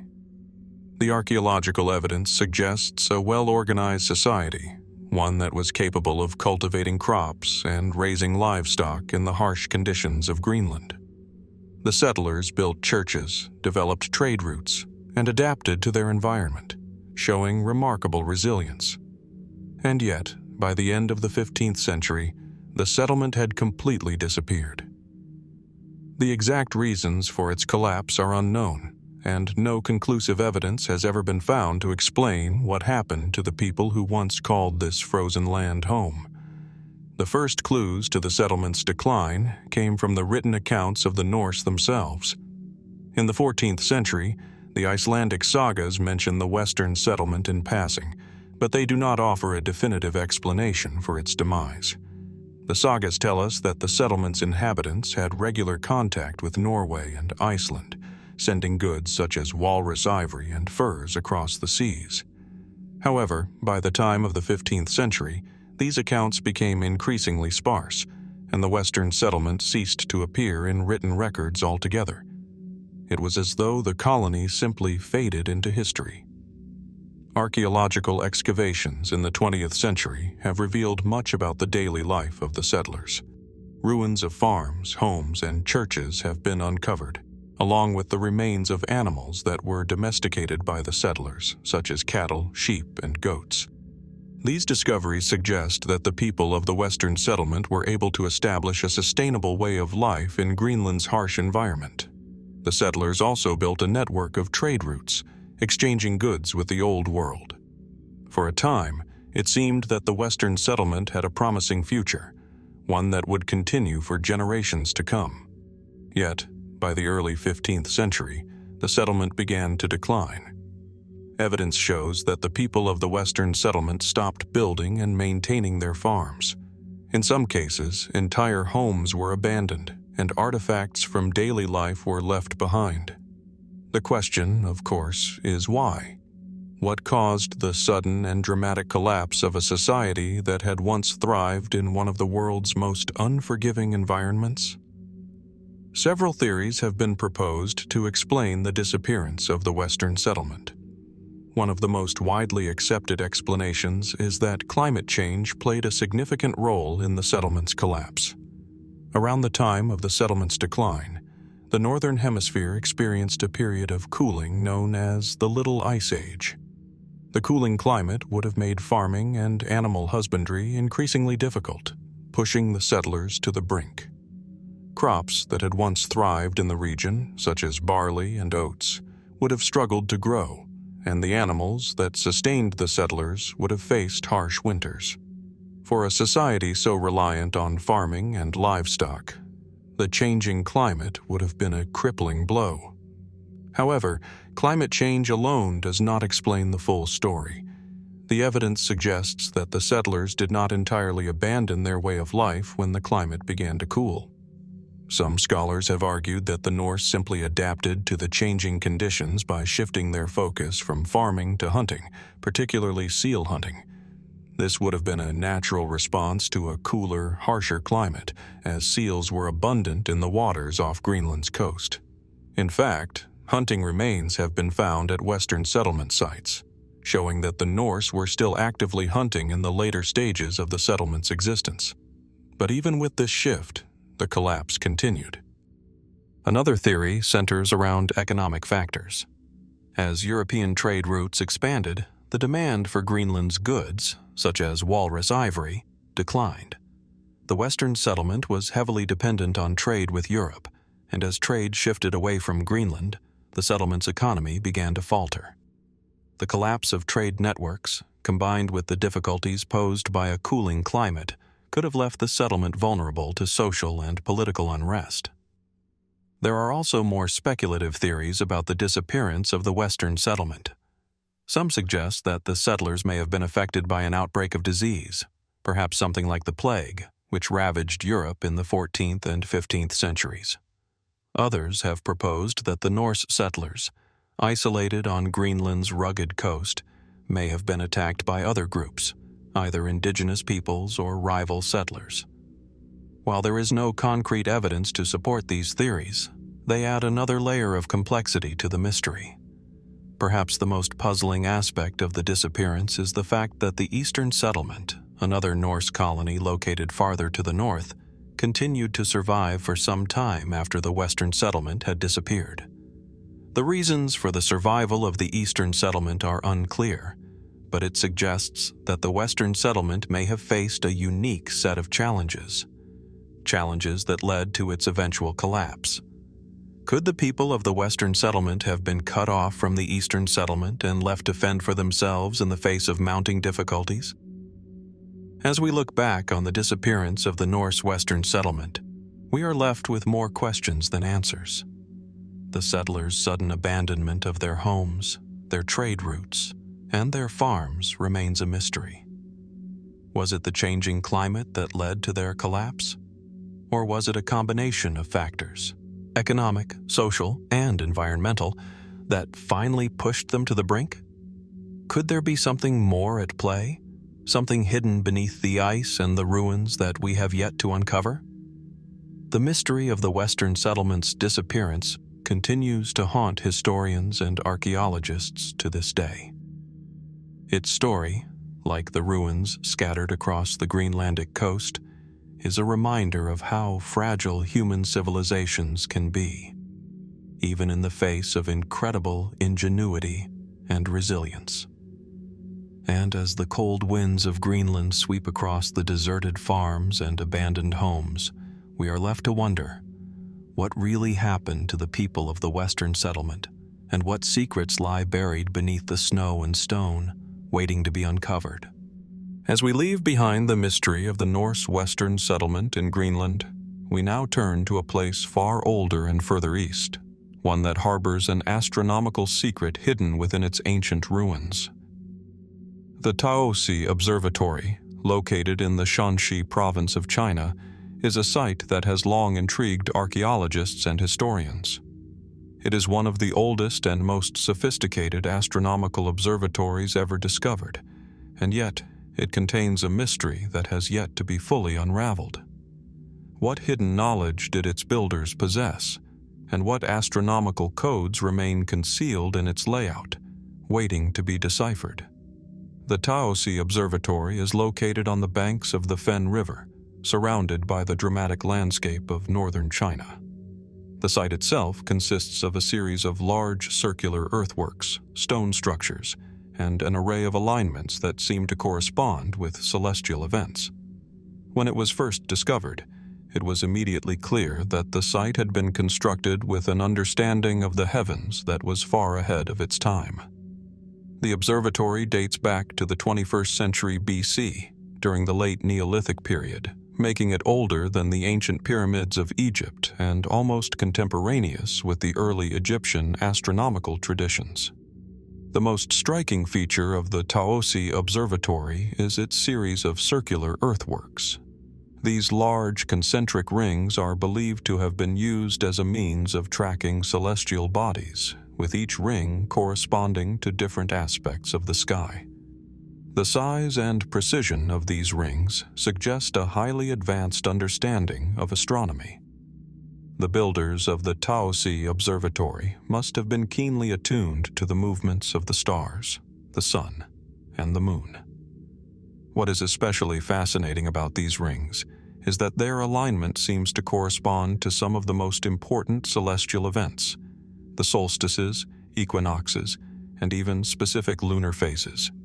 It's as if the builders of Taosi had encoded a vast celestial calendar into the earth itself, using the landscape to record the passage of time. But the mystery doesn't end with the alignment of the rings. When researchers began to excavate the site, they discovered that it contained more than just simple markers for celestial events. They found evidence of advanced astronomical tools, some of which had been used to track the movements of the stars and planets. These tools, made from stone and bone, were carefully crafted and aligned with the rings, suggesting that the people of Taosi were not merely observing the heavens, they were actively mapping them. This is a remarkable achievement for a society so far removed from the technological advancements of later civilizations. Despite these groundbreaking discoveries, the full significance of the Taosi Observatory remains elusive. While it is clear that the site was used to track celestial events, the precise knowledge and methods employed by the builders are still unknown. How did they measure the movements of the stars with such accuracy? What kind of astronomical system did they use to map the heavens? These are questions that continue to perplex researchers. Some scholars believe that the Taosi Observatory was used for ritual purposes, perhaps as a site for religious ceremonies connected to the heavens. It's known that many ancient cultures, including the Chinese, placed great importance on the alignment of the stars and the cycles of the moon. The site's alignment with celestial events suggests that it could have been a place where astronomical phenomena were interpreted as messages from the gods, guiding the rulers and priests of the time. Could it be that the observatory was a tool not just for tracking the stars, but for understanding the will of the divine? Others propose a more practical explanation for the observatory's purpose. They suggest that it was primarily a tool for agricultural planning. In ancient times, societies that relied on farming were keenly aware of the importance of celestial cycles. The changing of the seasons, the timing of the harvest, and the fertility of the land were all governed by the movements of the stars and the sun. It's possible that the builders of Taosi used the observatory to track these cycles, ensuring that their agricultural practices were perfectly synchronized with the rhythms of nature. This would explain the precision of the alignments and the careful placement of the earthworks, an ancient attempt to predict and control the forces of nature. However, there are also more speculative theories that suggest the Taosi Observatory may have had a far more profound significance.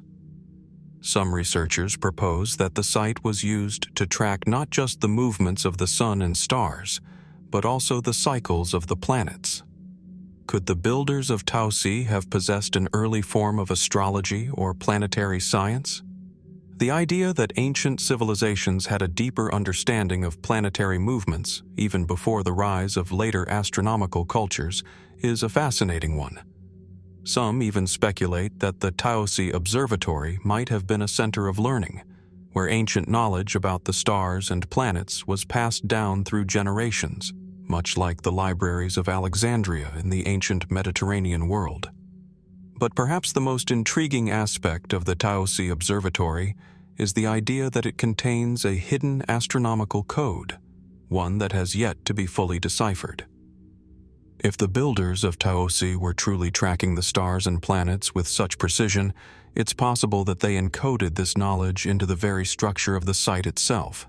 Some have suggested that the circular earthworks may not just represent the passage of time, but may also contain hidden patterns that are only visible when viewed from the right angle or at the right time of year.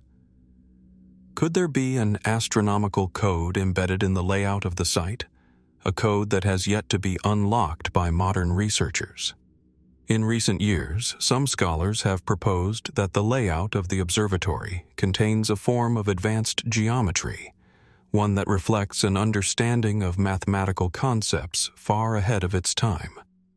The precise measurements and alignments of the earthworks suggest a deep knowledge of geometry and spatial relationships.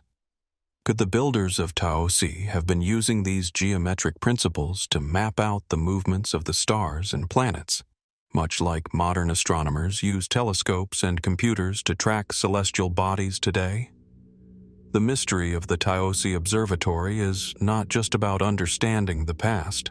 It's about recognizing the incredible potential of ancient civilizations to unlock the secrets of the universe.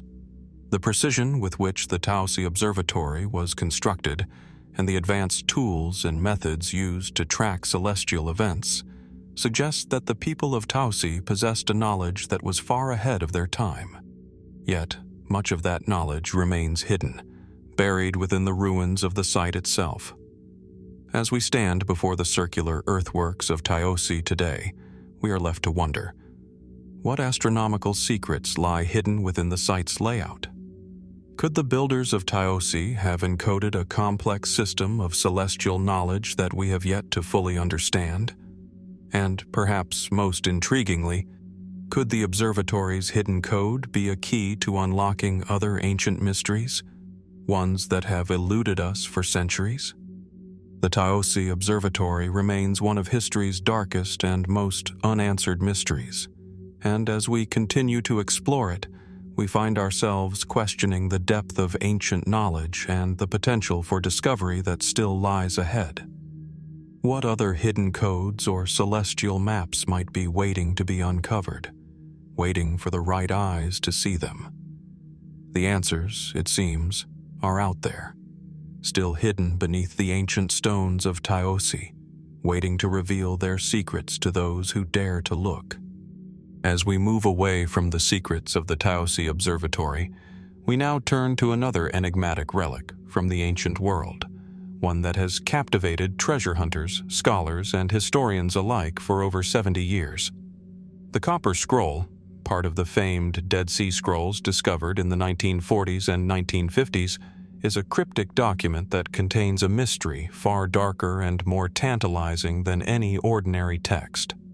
Unlike its companions in the scroll collection, which are mostly religious or philosophical in nature, the Copper Scroll describes hidden treasures, vast hoards of gold, silver, and precious artifacts that have never been found.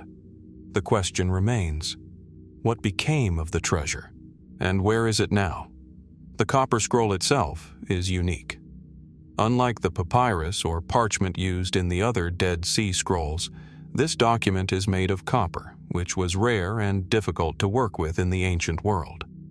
Measuring about 8 feet long and composed of 2 sheets of copper, it was inscribed with a series of inscriptions written in ancient Hebrew.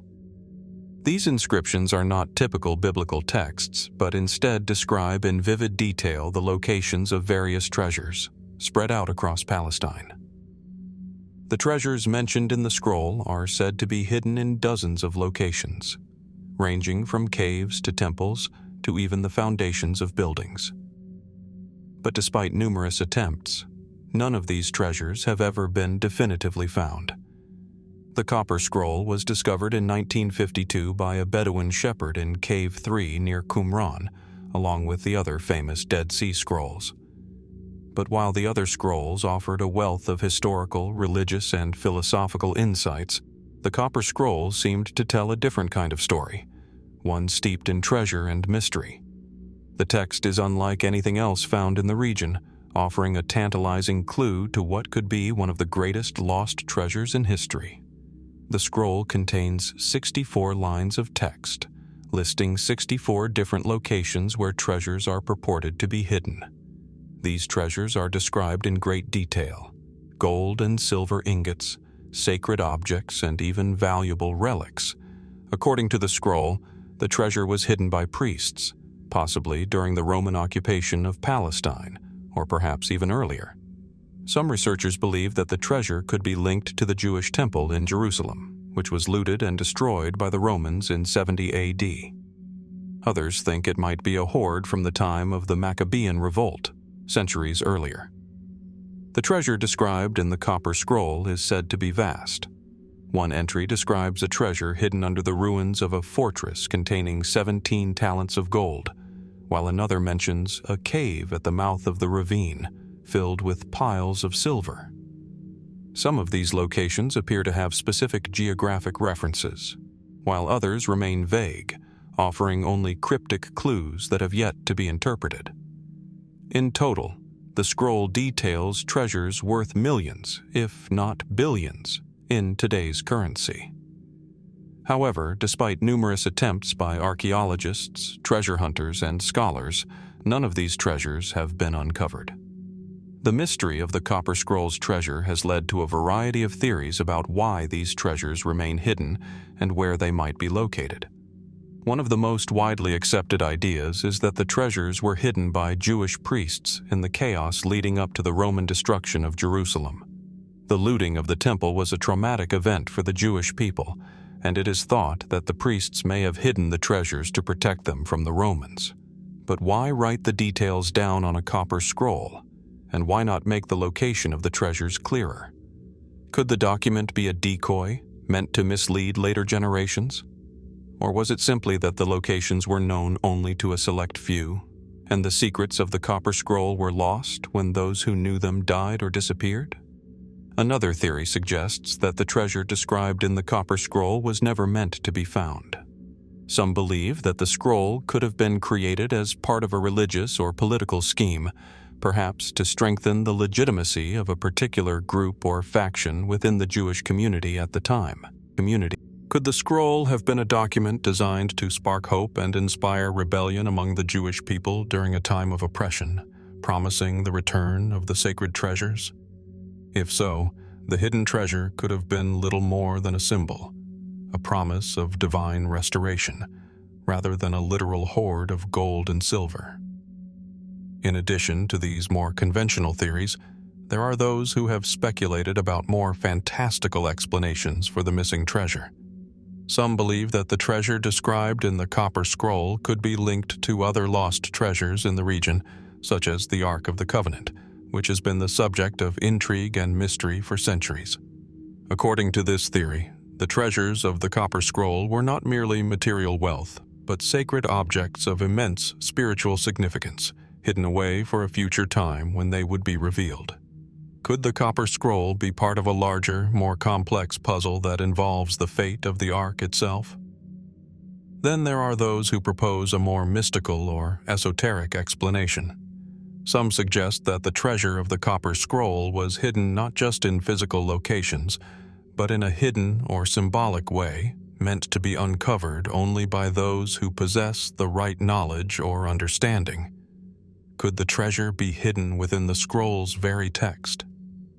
Perhaps the locations described are not meant to be taken literally, but metaphorically, with the treasure representing something far more elusive: spiritual enlightenment, ancient knowledge, or even a key to understanding the hidden history of the Jewish people. One thing that cannot be denied is the sense of mystery surrounding the Copper Scroll. Despite the many efforts to decipher its cryptic instructions, the treasure has remained elusive. Some believe that the hoards described in the scroll are buried beneath the earth, in caves or ruins yet to be uncovered by modern archaeology. Others suggest that the treasures may have been plundered long ago, or even that they were destroyed by the very forces that sought to protect them. As we reflect on the Copper Scroll and its hidden treasure, we are left with many unanswered questions.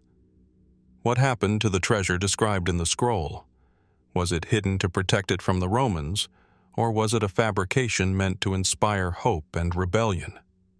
Could it still be out there, buried beneath the sands of time, waiting to be found? Or is the treasure more elusive, existing in some form beyond the physical realm, locked away in the code of the Copper Scroll itself? The mystery of the Copper Scroll's treasure remains one of history's darkest and most tantalizing enigmas. And as we continue to explore its secrets, we are left with one final question. Will the treasure ever be uncovered? Or will it remain hidden forever, its true meaning buried in the mists of time? As we leave behind the mystery of the Copper Scroll's missing treasure, we now turn our attention to a far older enigma, one that speaks of a forgotten people, a long-lost civilization, and colossal tombs hidden beneath the sun-drenched landscape of Sardinia. The Sardinian giants' tombs, structures that predate the Nuragic civilization, are some of the most intriguing archaeological remains found on the island.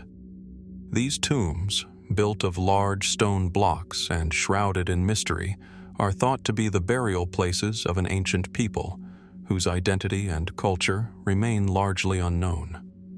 The sheer scale and craftsmanship of these tombs raise questions. Who were the people who built them? Why did they construct such massive structures, and what led to their eventual disappearance?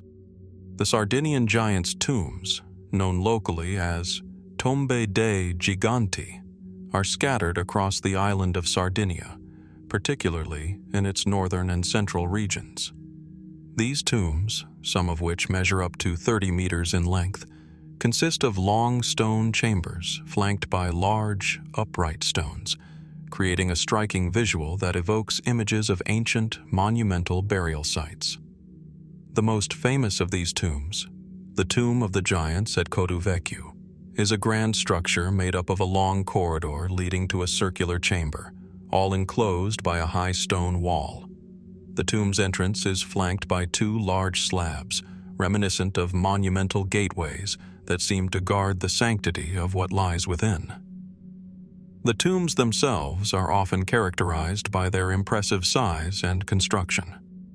The stones used to build them are enormous, some weighing several tons, and their precise placement suggests a high level of skill in stoneworking.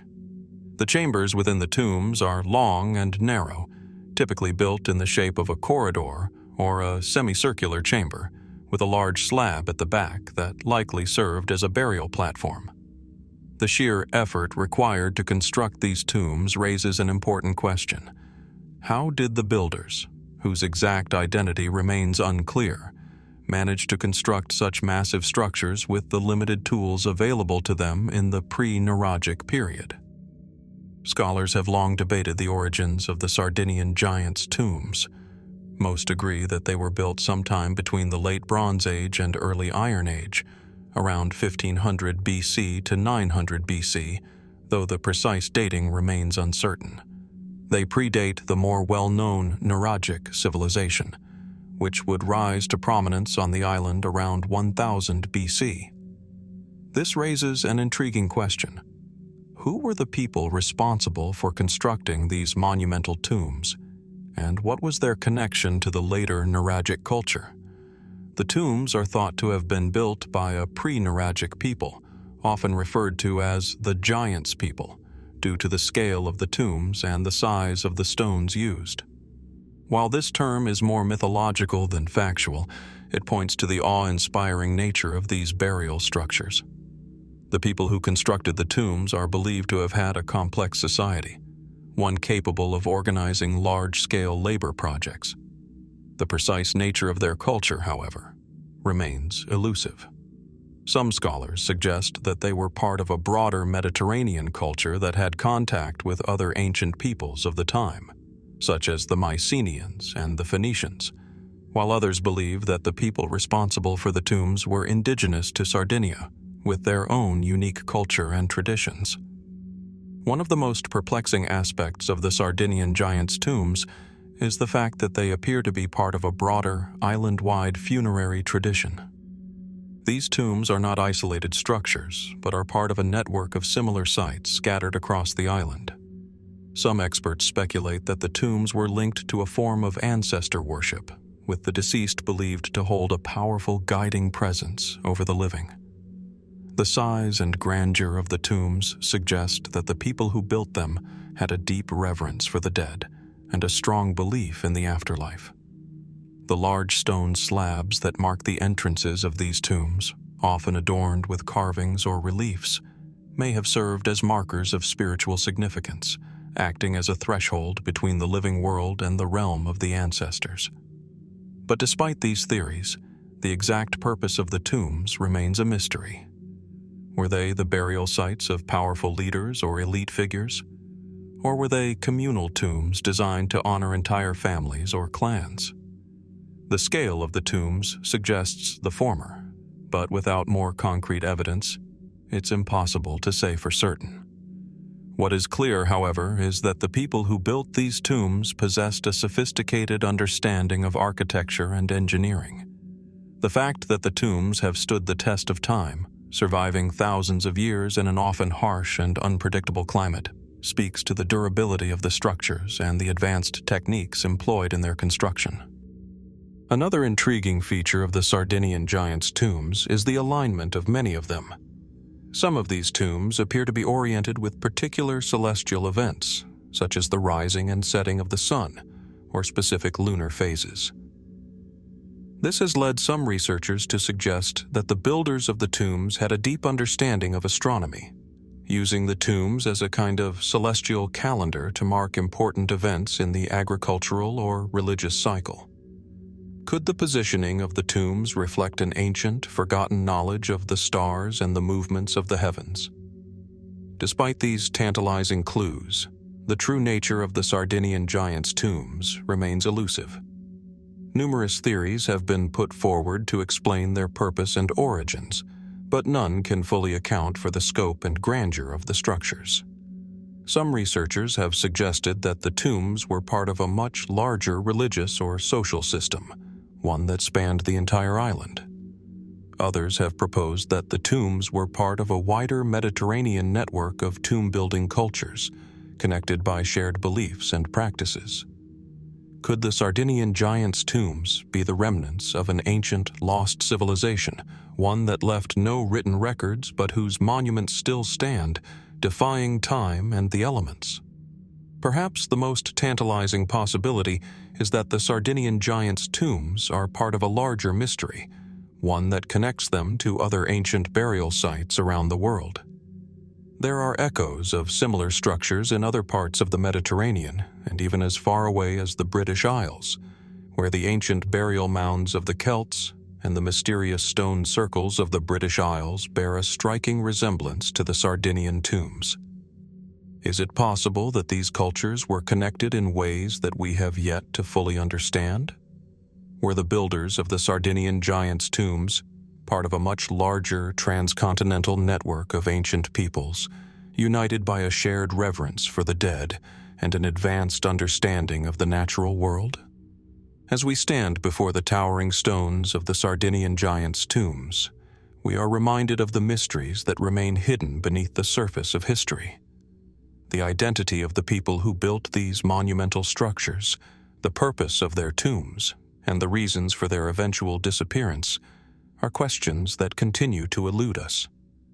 And as the winds of time continue to sweep across the island of Sardinia, we are left to wonder, what secrets still lie buried beneath the earth, waiting to be uncovered? What knowledge and traditions have been lost to the ages, hidden in the very stones that have stood for millennia?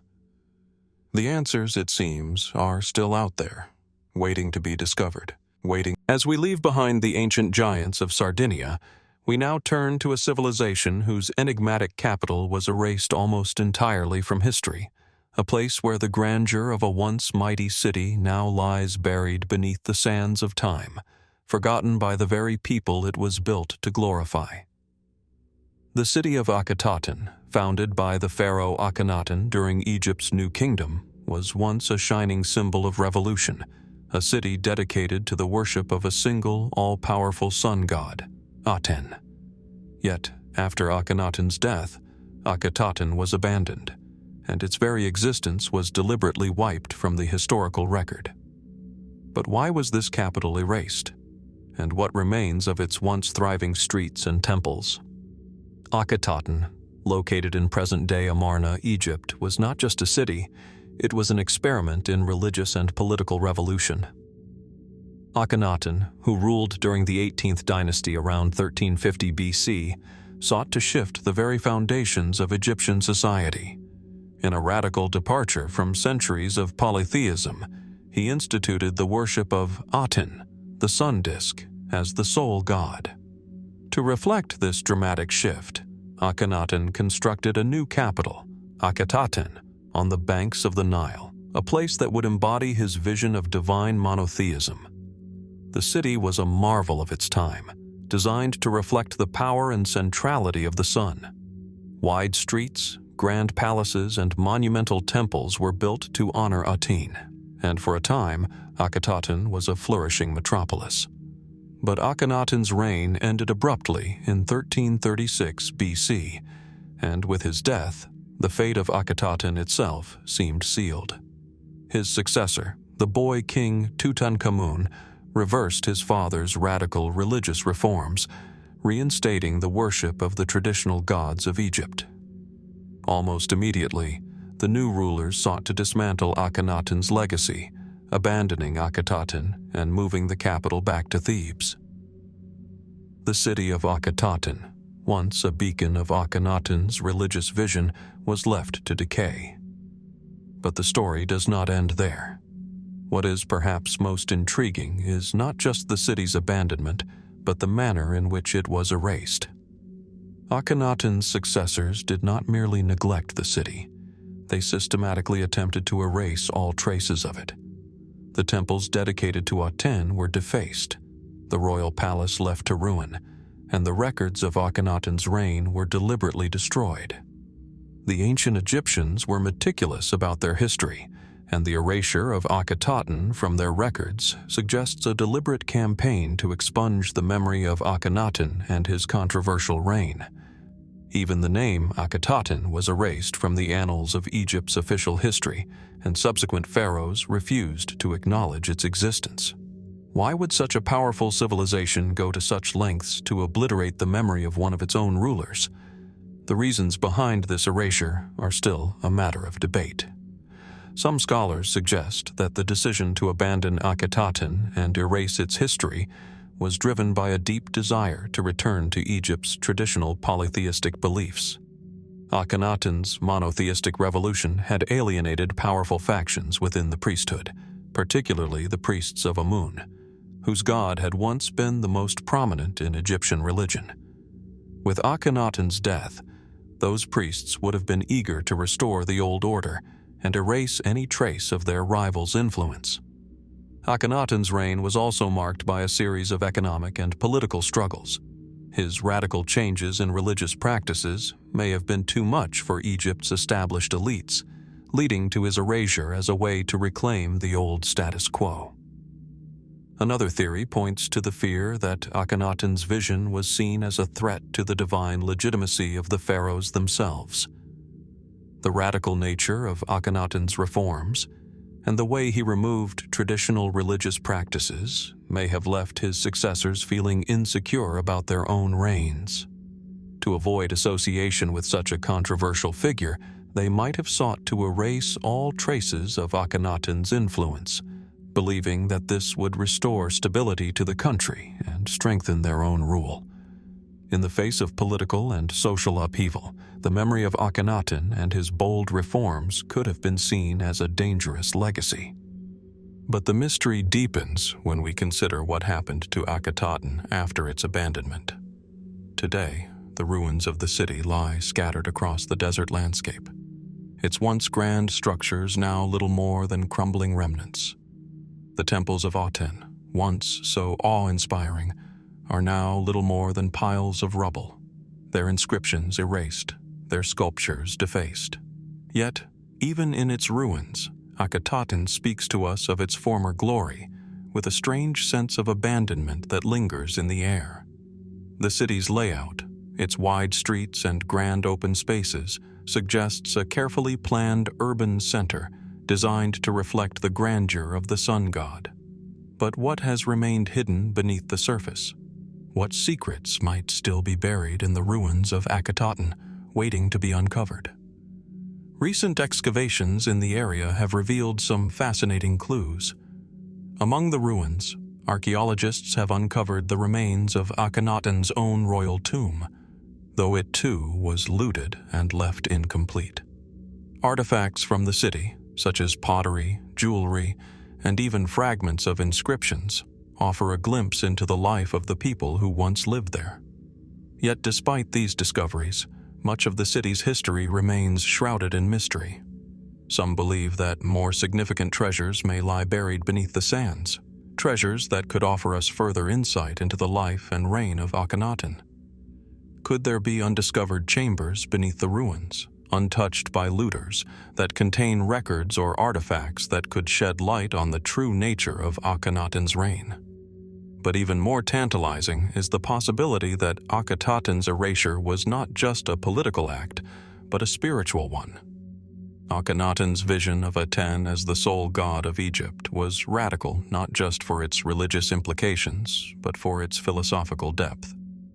Some researchers speculate that Akhenaten's beliefs may have had a deeper, hidden meaning, one that went beyond simple monotheism. Could his worship of Aten have been a precursor to later philosophical or religious movements, influencing ideas about the nature of the divine and humanity's relationship with the cosmos? And if so, what did the pharaohs of the following dynasties fear in Akhenaten's teachings? Was his rejection of the traditional gods and his focus on the sun as a symbol of divine power more than just a political threat?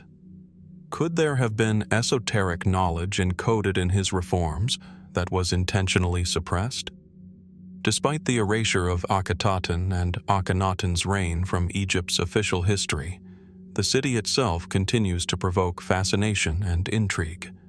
The reasons behind the city's abandonment and subsequent erasure remain a topic of debate. But one thing is certain: the mystery of Akhetaten is far from over.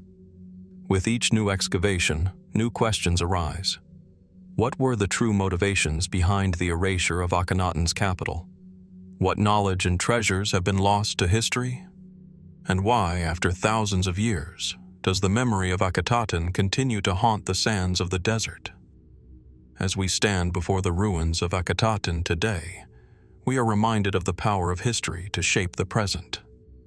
In a civilization that prized its legacy and its gods, the deliberate attempt to erase a chapter of its history speaks volumes about the nature of power, belief, and fear. And as the sun sets over the ancient city, casting long shadows over its ruined streets, we are left to wonder what truths still lie hidden beneath the sands of Akhetaten, waiting to be revealed. As we leave the shadow of Akhenaten's vanished city, we now journey into a quieter, more ominous corner of ancient Europe, where the secrets of an unknown war lie buried beneath the mud and soil of a remote valley in northeastern Germany. The Tollense Valley, once a peaceful stretch of land crisscrossed by rivers and dense forests, now hides within it the remnants of a battle so fierce that it may have altered the course of local history. What makes this battlefield so intriguing is not just the scale of the violence, but the mystery surrounding it. Who fought in this war, and why has it remained so obscure? In 1996, while walking through the valley, a local construction worker uncovered the first of many bones, human remains scattered across the banks of the Tollense River. Initial investigations revealed a staggering discovery. The bones belonged to dozens, if not hundreds, of individuals. Archaeologists were baffled. The bodies, in various stages of preservation, seemed to have been part of a violent confrontation, yet no historical records mentioned such an event. What kind of battle took place here, and why did it leave behind so many casualties, yet remain absent from the historical record? The Tollense Valley battlefield, as it has since been named, stretches along a waterway that winds through a lush, relatively uninhabited landscape. The river, once a crucial waterway for local settlements, would have served as a natural border between ancient tribes, and it's possible that it was the site of a series of violent confrontations. Yet, the evidence that has emerged from the site hints at something much more significant than local skirmishes. The first bones uncovered were soon followed by spears, arrowheads, and fragments of shields. As the years went by, the site yielded even more. The remains of weapons, copper objects, and decorated bone fragments suggested that the battle was fought by groups who were not only familiar with advanced weaponry, but also engaged in some form of organized warfare. More intriguing still were the signs of an intense and chaotic battle. The remains appeared to be scattered across a large area, suggesting that the combatants had been caught in a brutal, close-quarters fight. There were signs of traumatic injuries, blunt force trauma, cuts, and broken bones, all pointing to the ferocity of the battle. In fact, some of the bodies were found with weapons still embedded in their bones. The battle, it seems, was not a quick confrontation, but one that unfolded over a prolonged period. Could it have been a clash between two powerful groups, or perhaps a series of raids by competing tribes or factions? But who were these people? The Tollense Valley battlefield is believed to date back to around 1300 BC, during the Bronze Age, when Europe was home to a variety of complex societies and shifting alliances. The warriors who fought in the valley left behind no written records to tell their story. Were they the ancestors of the people who would eventually form the Celtic and Germanic tribes, or were they part of a completely different cultural group altogether? Some archaeologists speculate that they were part of a trading network that spanned the continent, while others suggest that they could have been indigenous to the region, possibly members of a Proto-Germanic or Proto-Celtic group. Further investigations into the bodies uncovered in the valley have revealed some startling findings.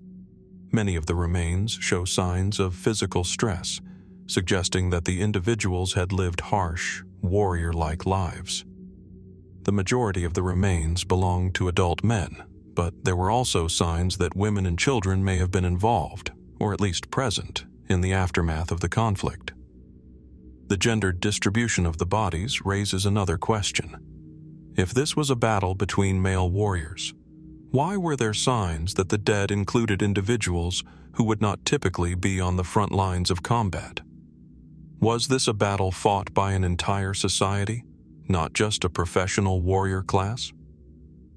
One of the most perplexing aspects of the Tollense Valley battlefield is the absence of any clear explanation for why such a large-scale battle would take place. The discovery of the battlefield and its associated artifacts suggests that this conflict was more than just a local dispute. Some researchers believe that the battle was part of a larger regional conflict, perhaps sparked by the expansionist ambitions of one or more groups. Others propose that it could have been a single, climactic event in a long-standing rivalry between neighboring tribes. If the battle was indeed part of a larger war, why has it left behind so few historical records? Was it a conflict so minor in the grand scheme of ancient history that it was simply overlooked? Or was there something about it that made it so significant that it was deliberately erased from memory? Theory that has gained some traction in recent years is that the battle in the Tollense Valley was part of an early attempt at organizing warfare on a much larger scale. The weapons found at the site, particularly the bronze arrowheads and spears, suggest that the combatants were not simply fighting in isolated skirmishes, but were participating in a structured, organized battle. This may have been a precursor to the more formalized warfare that would later define the rise of the early states in Europe. Could the conflict have been an early attempt by neighboring tribes to control important resources, such as trade routes or fertile land? The presence of bronze objects, an indicator of wealth and technological prowess, suggests that these people had access to valuable resources, which may have been at the heart of the conflict. Yet, even as we uncover more of the battlefield's secrets, one key question remains. Why did this battle, and the people who fought it, disappear from history? The answer may lie in the politics of the time. The Bronze Age was a period of significant upheaval, marked by the rise and fall of various tribal alliances and shifting power dynamics. Perhaps the conflict in the Tollense Valley was simply overshadowed by larger, more impactful events. Alternatively, it's possible that the very people who fought in the battle sought to bury the memory of it, either out of shame or a desire to avoid repeating past mistakes. As we stand on the banks of the Tollense River today, surrounded by the remnants of this long-forgotten battlefield, the mystery of its origins still looms large. Who were the combatants?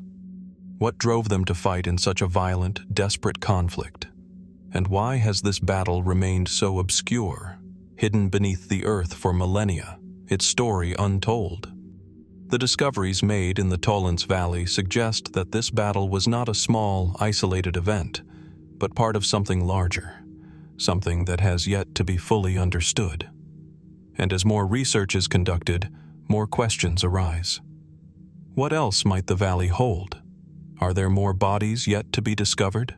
More weapons waiting to be unearthed? More clues that could lead us to a better understanding of this long-lost war? The Tollense Valley, with its scattered remains and the unanswered questions it holds, continues to beckon archaeologists and historians alike. The story of this ancient war, still buried beneath the mud of the valley, is far from over. And perhaps just beneath the surface, the final pieces of this dark mystery are waiting to be uncovered. As we leave behind the violent clash of the Tollense Valley, we turn now to a quieter, but no less perplexing corner of the ancient world, one that lies hidden beneath the arid landscapes of the Syrian desert, in the region of Jordan. Here, scattered across the desolate expanse, lie the remains of a long-forgotten civilization that left behind an extraordinary and mysterious legacy, the basalt megastructures of el-Jimal. These massive stone structures, often mistaken for simple ruins, have intrigued archaeologists and historians for decades. Yet, despite the numerous studies and explorations, the true purpose and origins of these colossal buildings remain shrouded in mystery. El-Jimal, which translates to Mother of Camels in Arabic, is a small archaeological site located in northern Jordan, near the borders of Syria and Palestine. The site is known for its unique and impressive collection of black basalt structures, which stand in stark contrast to the golden sands of the surrounding desert. The area is home to several large rectangular buildings, often referred to as megastructures, constructed using precisely cut basalt stones.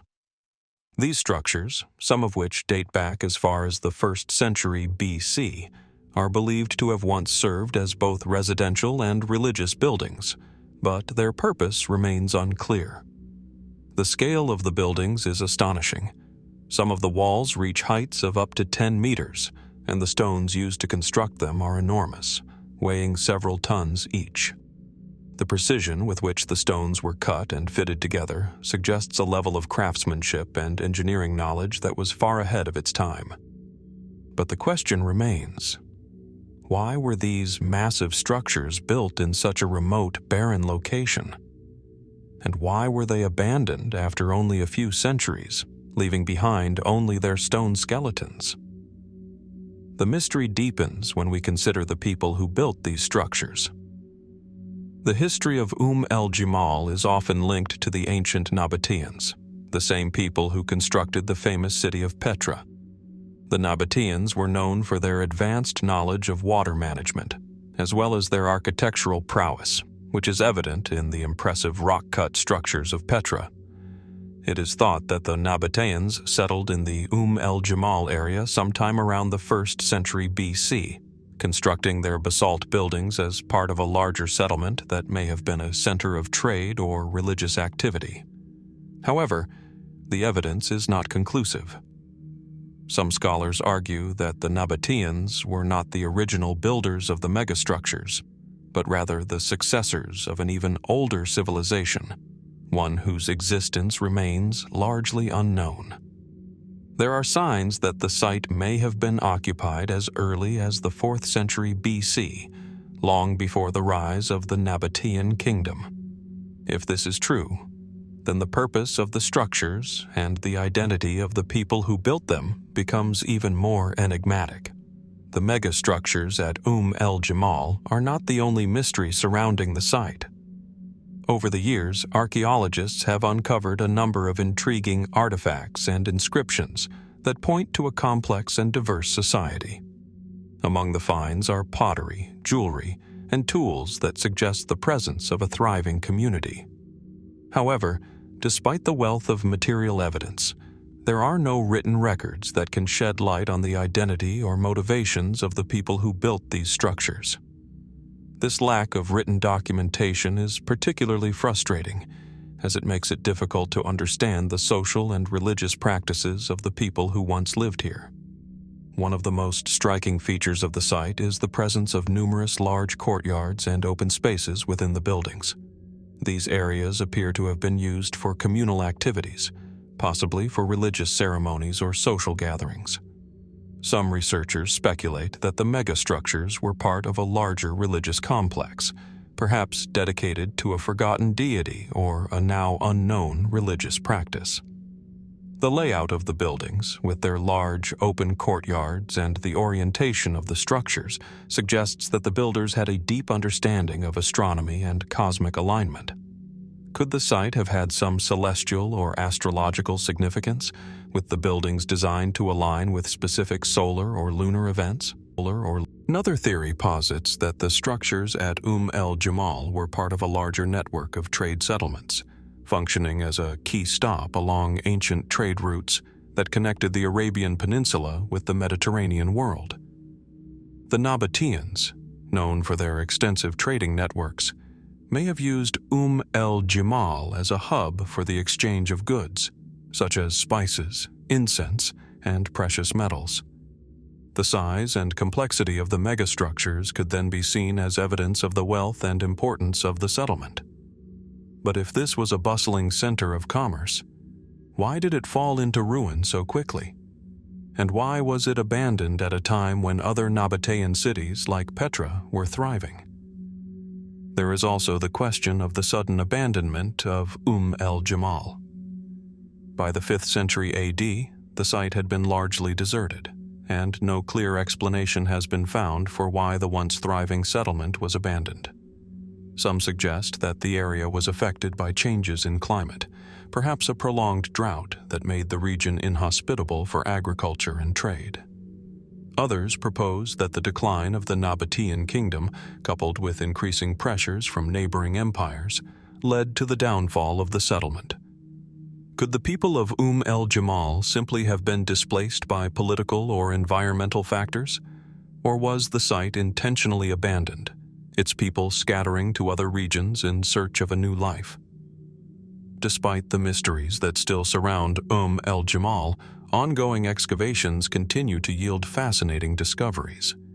In recent years, archaeologists have uncovered more sections of the megastructures, as well as additional artifacts that provide insight into the lives of the people who once called this place home. Yet, for every answer uncovered, new questions arise. What was the true purpose of the site? Was it a religious center, a trading hub, or something else entirely? And why was it so quickly abandoned and forgotten? The basalt megastructures of el-Jimal remain one of the most enigmatic archaeological sites in the Middle East, and as more research is conducted, the mystery of its past deepens. What did the builders of el-Jimal know that we do not? Were they part of a larger civilization, now lost to history, whose influence spread far beyond the desert? Or were they the product of a long-forgotten people whose secrets have been buried by time? As we stand amidst the black basalt stones, remnants of a civilization that once flourished in the heart of the desert, we are reminded of the vastness of the unknown that still lies beneath the earth. And in the silence of el-Jimal's ruined structures, we are left to wonder what might still be hidden here, waiting to be uncovered. What ancient secrets could be revealed if we were only able to decipher the meaning of these massive stones and the people who built them? As we move through the corridors of time, our gaze now turns to one of the oldest and most elusive mysteries of the ancient world, one that lies at the heart of a once great civilization that spanned the vast expanse of what is now modern-day Pakistan and northwest India.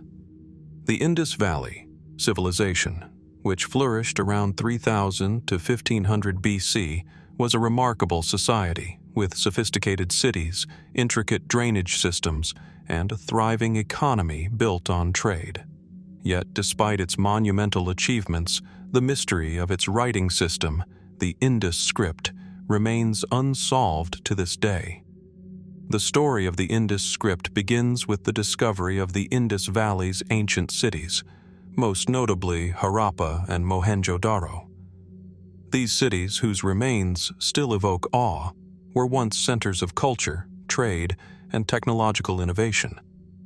Archaeologists have uncovered thousands of seals, tablets, and pottery shards inscribed with what appears to be a form of writing, symbols that have yet to be definitively deciphered. These symbols, though seemingly numerous and complex, remain utterly cryptic. Despite years of research, the Indus script has resisted all attempts to unlock its meaning, leaving scholars and historians with more questions than answers. What makes the Indus script so enigmatic is its complete lack of a known linguistic or cultural context. Unlike Egyptian hieroglyphs or Sumerian cuneiform, which were deciphered with the help of bilingual inscriptions or comparative languages, the Indus script offers no such clues.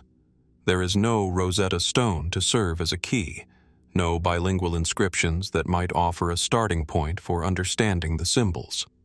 The script consists of roughly 400 to 600 distinct characters, some of which appear frequently across a range of materials, including seals, pottery, and even inscriptions on bronze tools.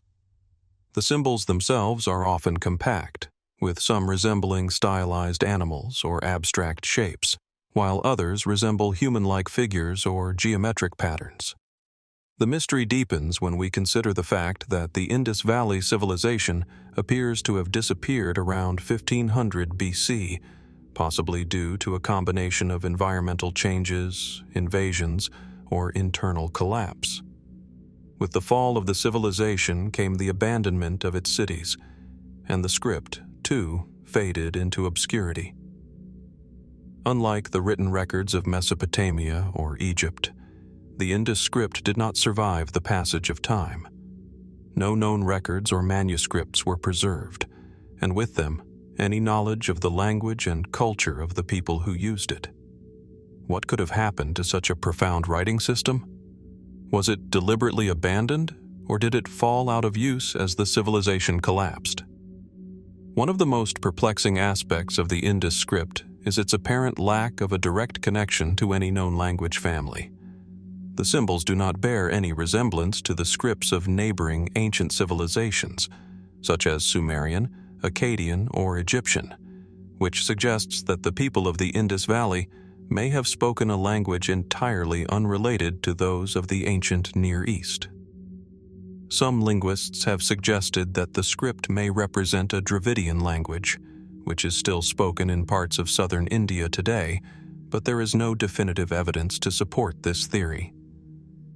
Other theories propose that the Indus script could have been a Proto-Indic language, a precursor to the languages spoken in the Indian subcontinent today. However, without a decipherable key to unlock the script, these hypotheses remain speculative at best. Perhaps one of the most intriguing questions surrounding the Indus script is why it vanished so abruptly. While writing systems such as Egyptian hieroglyphs or Mesopotamian cuneiform persisted for centuries, the Indus script seems to have disappeared almost overnight. This sudden disappearance raises the possibility that the script was deliberately suppressed or abandoned in the wake of the civilization's decline. Could the script have been tied to a particular political or religious system, one that lost its power as the cities of the Indus Valley fell into ruin? Some scholars suggest that the writing system may have been closely linked to the elites of the Indus Valley, and when those elites were displaced or overthrown, the script went with them. Others propose that the script was not used for formal record-keeping or administration, but rather for personal or ritualistic purposes, which may explain its disappearance after the collapse of the civilization.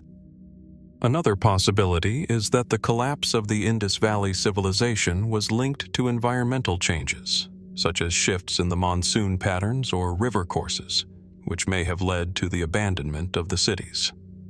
In such a scenario, it is conceivable that the loss of the civilization's infrastructure, including its written language, was a gradual process, one that occurred as the people of the region migrated away from the urban centers and into more rural areas. In this view, the disappearance of the script could be seen as a natural consequence of the decline of a once thriving culture, rather than the result of any deliberate act of suppression. Despite the many theories, the true purpose of the Indus script remains a mystery. Some researchers believe that the symbols may have been used for trade and commerce, serving as a means of labeling goods or recording transactions. Others argue that the script could have had a religious or ceremonial function, possibly linked to the rituals and beliefs of the Indus Valley people. Yet, there is no conclusive evidence to support any single theory, and the lack of written records or translations makes it impossible to know for certain what the symbols represented. As new discoveries are made, the mystery of the Indus script only deepens. In recent years, researchers have uncovered additional inscriptions that appear to have been made using a different, more complex version of the script. These findings suggest that the writing system may have evolved over time, and that its true form may still be hidden beneath the surface. Some even propose that the script could represent a hybrid language, blending elements of different linguistic traditions. But with no Rosetta Stone, no key to unlock its meaning, we are left to wonder, what did the people of the Indus Valley write? What knowledge, history, or stories have been lost to the sands of time? The fact that the Indus script remains undeciphered, despite the efforts of numerous scholars over the centuries, speaks to the complexity and mystery of the civilization that created it. What knowledge did the people of the Indus Valley possess that was so advanced and so mysterious? Was the script part of a broader cultural, religious, or political system, one that has since disappeared without a trace? And what did its sudden disappearance mean for the people who once used it? Standing before the seals and tablets that bear the enigmatic symbols of the Indus script, we are reminded of the many secrets that still lie hidden in the ancient world. Though the language may never be deciphered, the mystery of the Indus script is a testament to the complexity of human history and the knowledge that can so easily be lost, even as it is inscribed in stone. What other scripts, languages, and civilizations remain hidden beneath the dust of time, their stories waiting to be told? The answers may never come, but the search for them will continue as we strive to uncover the mysteries of our ancient past.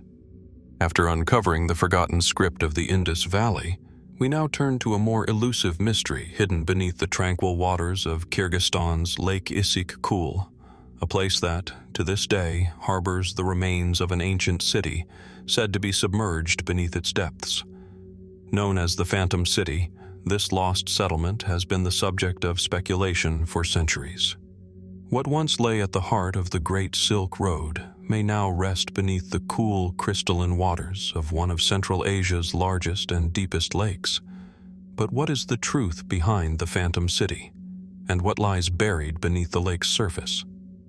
Lake Issyk-Kul itself is a breathtaking sight, a vast, high-altitude lake surrounded by snow-capped mountains, offering a serene and mysterious atmosphere that only adds to its allure. The lake stretches for over 170 kilometers and reaches depths of over 600 meters, making it one of the largest inland bodies of water in the world. For centuries, locals have spoken of a mysterious city that sank beneath the water, its existence preserved by the lake's cold, oxygen-poor environment. According to legend, this city was not just any ordinary settlement, but a prosperous and once powerful civilization that met its untimely end under mysterious circumstances. The first mention of the submerged city beneath Lake Issyk-Kul comes from local folklore, where stories have circulated for generations about a great city known as the City of Gold or the City of the Sea that vanished long ago. Some accounts describe a mighty kingdom whose rulers built grand temples and palaces, while others speak of a city built by an ancient civilization that possessed knowledge of advanced technologies long forgotten by time. These tales have captured the imagination of many, but the question remains: is there any truth behind these legends, or are they simply the product of myth and imagination? In the modern era, evidence of a sunken city beneath Lake Issyk-Kul began to surface in the 19th and early 20th centuries. Local fishermen and travelers reported seeing strange, stone-like structures just below the surface of the water, visible only during particularly low water levels. Over time, these reports piqued the interest of archaeologists and adventurers, sparking investigations into the existence of a submerged settlement. While no formal discovery has ever been made, the rumors of the Phantom City persist, with many theorists suggesting that the lake hides a treasure trove of ancient artifacts and perhaps even a forgotten history. The most compelling piece of evidence for the existence of the city is the discovery of stone ruins along the lake's shorelines, particularly near the eastern edge of Issyk-Kul. These ruins, which are thought to date back as far as the 4th century BC, bear striking resemblance to those found in other ancient Silk Road settlements. The presence of large, rectangular stones and remnants of architectural features suggests that this site was once home to an advanced culture capable of monumental construction. But if these ruins are indeed the remnants of the Phantom City, how did they end up in the lake, and what caused the city to vanish beneath the waves? There are a number of theories, each more intriguing and speculative than the last. Some researchers suggest that the city could have been destroyed by a natural disaster, such as an earthquake or a massive flood, which caused the lake to rise suddenly and submerge the settlement. Earthquakes in the region are not uncommon, and the geography around Issyk-Kul has been shaped by seismic activity for thousands of years. Could a cataclysmic event have drowned the city, leaving behind only remnants of its grandeur? It's an appealing theory, but it's one that is difficult to prove, given the lack of concrete evidence for such a disaster. Another theory proposes that the city was deliberately sunk, perhaps as a result of political or military conflict. The region around Lake Issyk-Kul has historically been a crossroads of various empires and nomadic tribes, each vying for control of the strategically important Silk Road.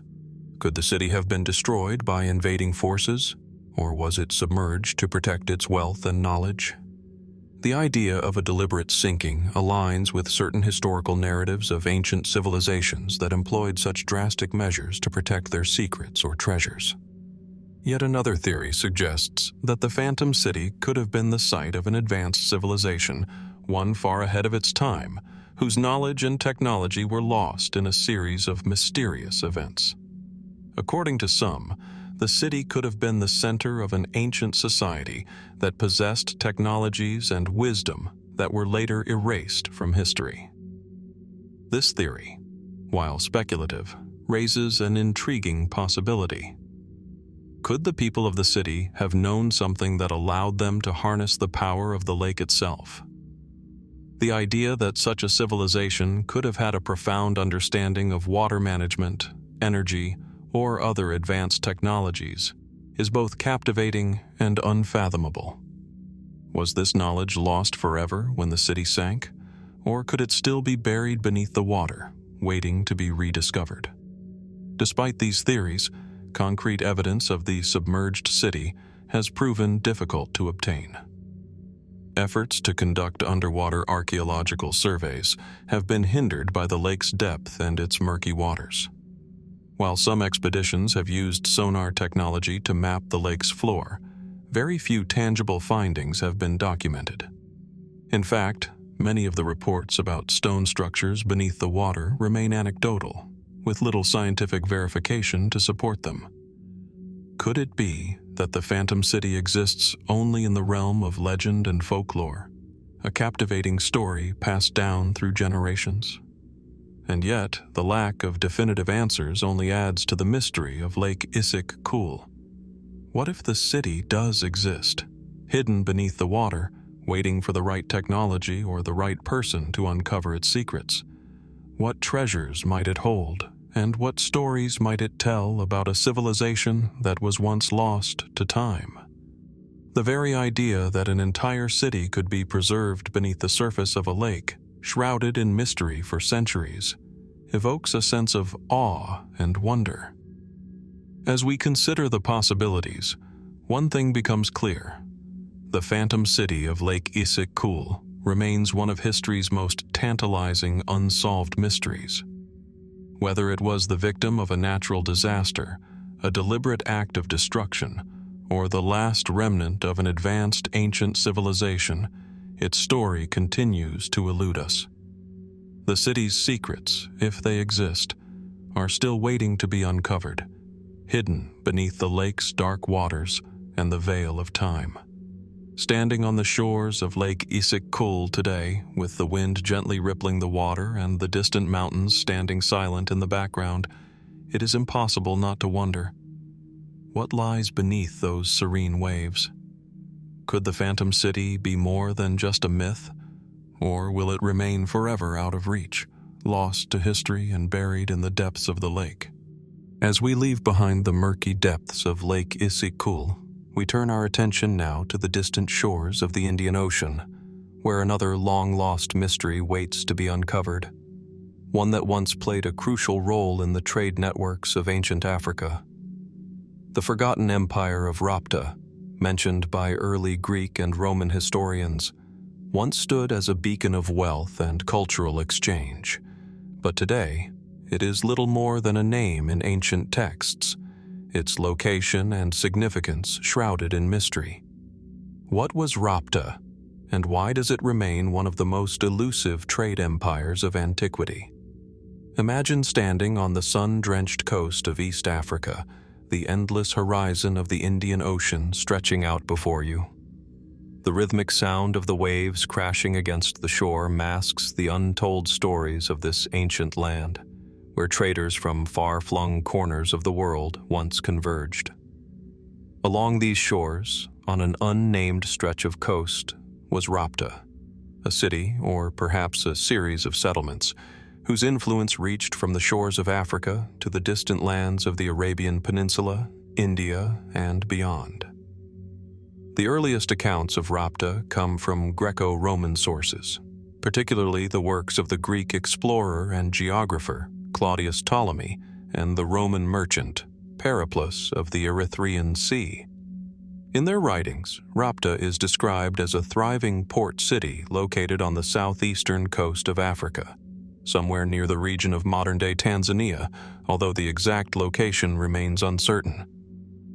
According to these ancient accounts, Rapta was a hub of trade, known for its bustling markets and the exchange of exotic goods, such as ivory, gold, and precious stones, as well as slaves, which were carried across the Indian Ocean to distant empires.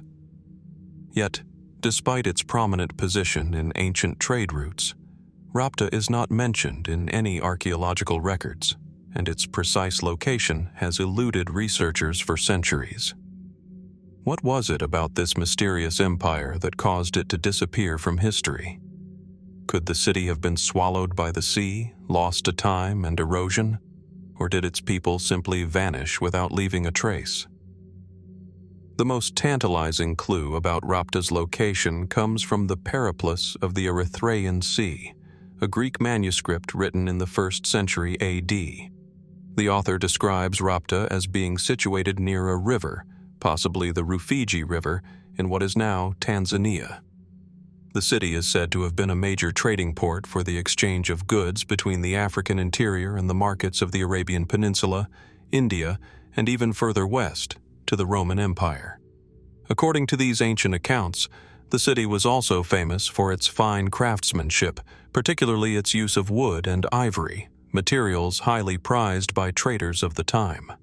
The problem, however, is that no one has been able to pinpoint the exact location of Rapta. While the Periplus gives a vague description of its geography, there are no remaining physical structures or artifacts to confirm its existence. Several archaeological sites along the Tanzanian coastline have been proposed as potential locations for Rapta, but none have yielded conclusive evidence. Some scholars believe that the city could have been located at a site such as Chibwene, an ancient settlement near the mouth of the Limpopo River, or the coastal town of Kilwa Kisiwani, an important port in the Swahili coast. Both sites boast remnants of ancient trade, but neither is a definitive match for the descriptions found in the ancient texts. As scholars continue to search for Rapta, the mystery only deepens. What happened to the empire that once controlled such a critical position in the ancient trade networks? Did it simply fade away, its merchants and people dispersed by changing trade routes or the shifting tides of empire? Or could it be that Rapta met a more dramatic end, swallowed by the very forces of nature that had once made it so prosperous? One popular theory is that Rapta's decline was linked to the changing patterns of trade in the Indian Ocean. As the centuries wore on, new trade routes emerged, connecting the Arabian Peninsula and India more directly to the ports of Southeast Asia, bypassing the East African coast altogether. With the rise of new maritime powers and the decline of others, such as the Roman Empire, Rapta may have been left behind, gradually losing its influence as the world's attention shifted elsewhere. Some also speculate that environmental factors, such as rising sea levels or the shifting of river mouths, may have led to the abandonment of the city, effectively erasing it from the map. But even if Rapta did not succumb to a natural disaster, there is still the question of its disappearance from historical memory. The city was mentioned in the records of the ancient world, yet no one seems to have made a concerted effort to record its downfall or preserve its legacy. Was Rapta simply a victim of history's tendency to forget the smaller kingdoms that thrived on the fringes of major empires? Or was its disappearance part of a deliberate erasure, perhaps due to the rise of new powers or changing political climates in the region? Another intriguing possibility lies in the idea that Rapta's legacy may have been overshadowed by the more prominent empires of the time. For instance, The ancient kingdoms of Aksum, in what is now Ethiopia, and the rise of the Arab caliphates in the 7th and 8th centuries AD may have led to the fading of Rapta from historical memory. As new powers emerged and new trade routes developed, the city may have become irrelevant, and its former glory could have been forgotten, swallowed by the passing centuries. Moreover, there is the tantalizing possibility that Rapta's legacy was hidden deliberately. Could the city have possessed treasures or knowledge so valuable that it was deliberately erased from history, its records destroyed to prevent them from falling into the hands of rival powers? This idea, while speculative, adds a layer of intrigue to the mystery. What if the people of Rapta were guarding something far more valuable than gold or ivory, perhaps knowledge, a unique culture, or even an advanced technology that they chose to take with them when the city was abandoned? As we explore the mystery of Rapta, we are reminded of the countless forgotten civilizations that once thrived along the shores of the world's oceans, their names and stories lost to time. Could Rapta have been just one of many trade empires whose records were swept away by the forces of nature, war, or cultural shifts? What knowledge, artifacts, and treasures might still lie hidden beneath the sands of East Africa or beneath the waves of the Indian Ocean, waiting to be discovered? And yet, despite all the speculation and theories, the true location of Rapta remains elusive. The clues are there, scattered across ancient texts, archaeological digs, and local legends. But the full story of this once great empire has yet to be uncovered. What lies beneath the surface of this mystery, waiting to be revealed? The question of Rapta's true history may never be answered, but as long as the search continues, the forgotten empire of Rapta will remain one of history's darkest mysteries, challenging us to look deeper into the past and question what else may still be hidden from view. As we journey through history, one mystery that beckons from the high deserts of Peru is the sudden silence of the Moche oracle priests, an enigmatic disappearance that continues to perplex archaeologists and historians alike. The Moche civilization, which thrived on the northern coast of Peru between 100 and 700 AD, left behind remarkable evidence of its power, wealth, and religious practices. Yet, there is one aspect of their society that has remained shrouded in silence: the oracle priests, whose sudden disappearance from the historical record remains one of the most compelling and unresolved mysteries of the ancient world. Picture yourself standing on the windswept plains of northern Peru, the dry, arid landscape stretching out before you, broken only by the towering pyramids of the Moche people. These massive structures, built from mud and brick, rise out of the earth like ancient sentinels guarding secrets of the past. The Moche are remembered for their artistry, intricate pottery, and monumental constructions, but it is their priesthood, particularly the oracle priests, that continues to haunt the imagination. The oracle priests held an esteemed position in Moche society, serving as spiritual intermediaries between the gods and the people. They were believed to have the power to communicate with divine forces, to predict the future, and to perform rituals that could alter the course of history. Yet, despite their prominence, the oracle priests vanished without a trace, leaving behind no written records and little more than archaeological clues to their existence. The oracle priests were intimately connected to the grand pyramids and ceremonial centers of the Moche, such as the Huaca de la Luna and Huaca del Sol, two massive pyramidal structures that were central to Moche religious and political life.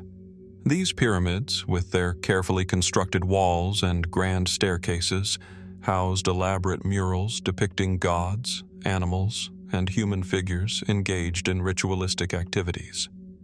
It is here, amidst the vibrant frescoes and sacred spaces, that the oracle priests would have performed their rites, communicating with powerful deities to guide the Moche people through their lives.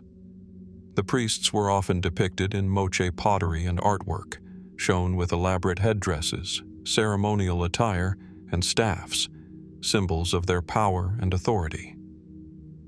One of the most striking depictions of an oracle priest can be found in the intricate pottery of the Moche culture, where the priests are shown in trance-like states, holding oracles or drinking from sacred vessels. These images suggest that the oracle priests were not only important religious figures, but also wielded immense influence over the political and social landscape of the Moche civilization.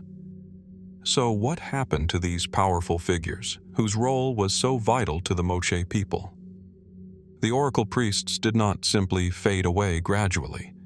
There is no record of their decline or a slow loss of influence.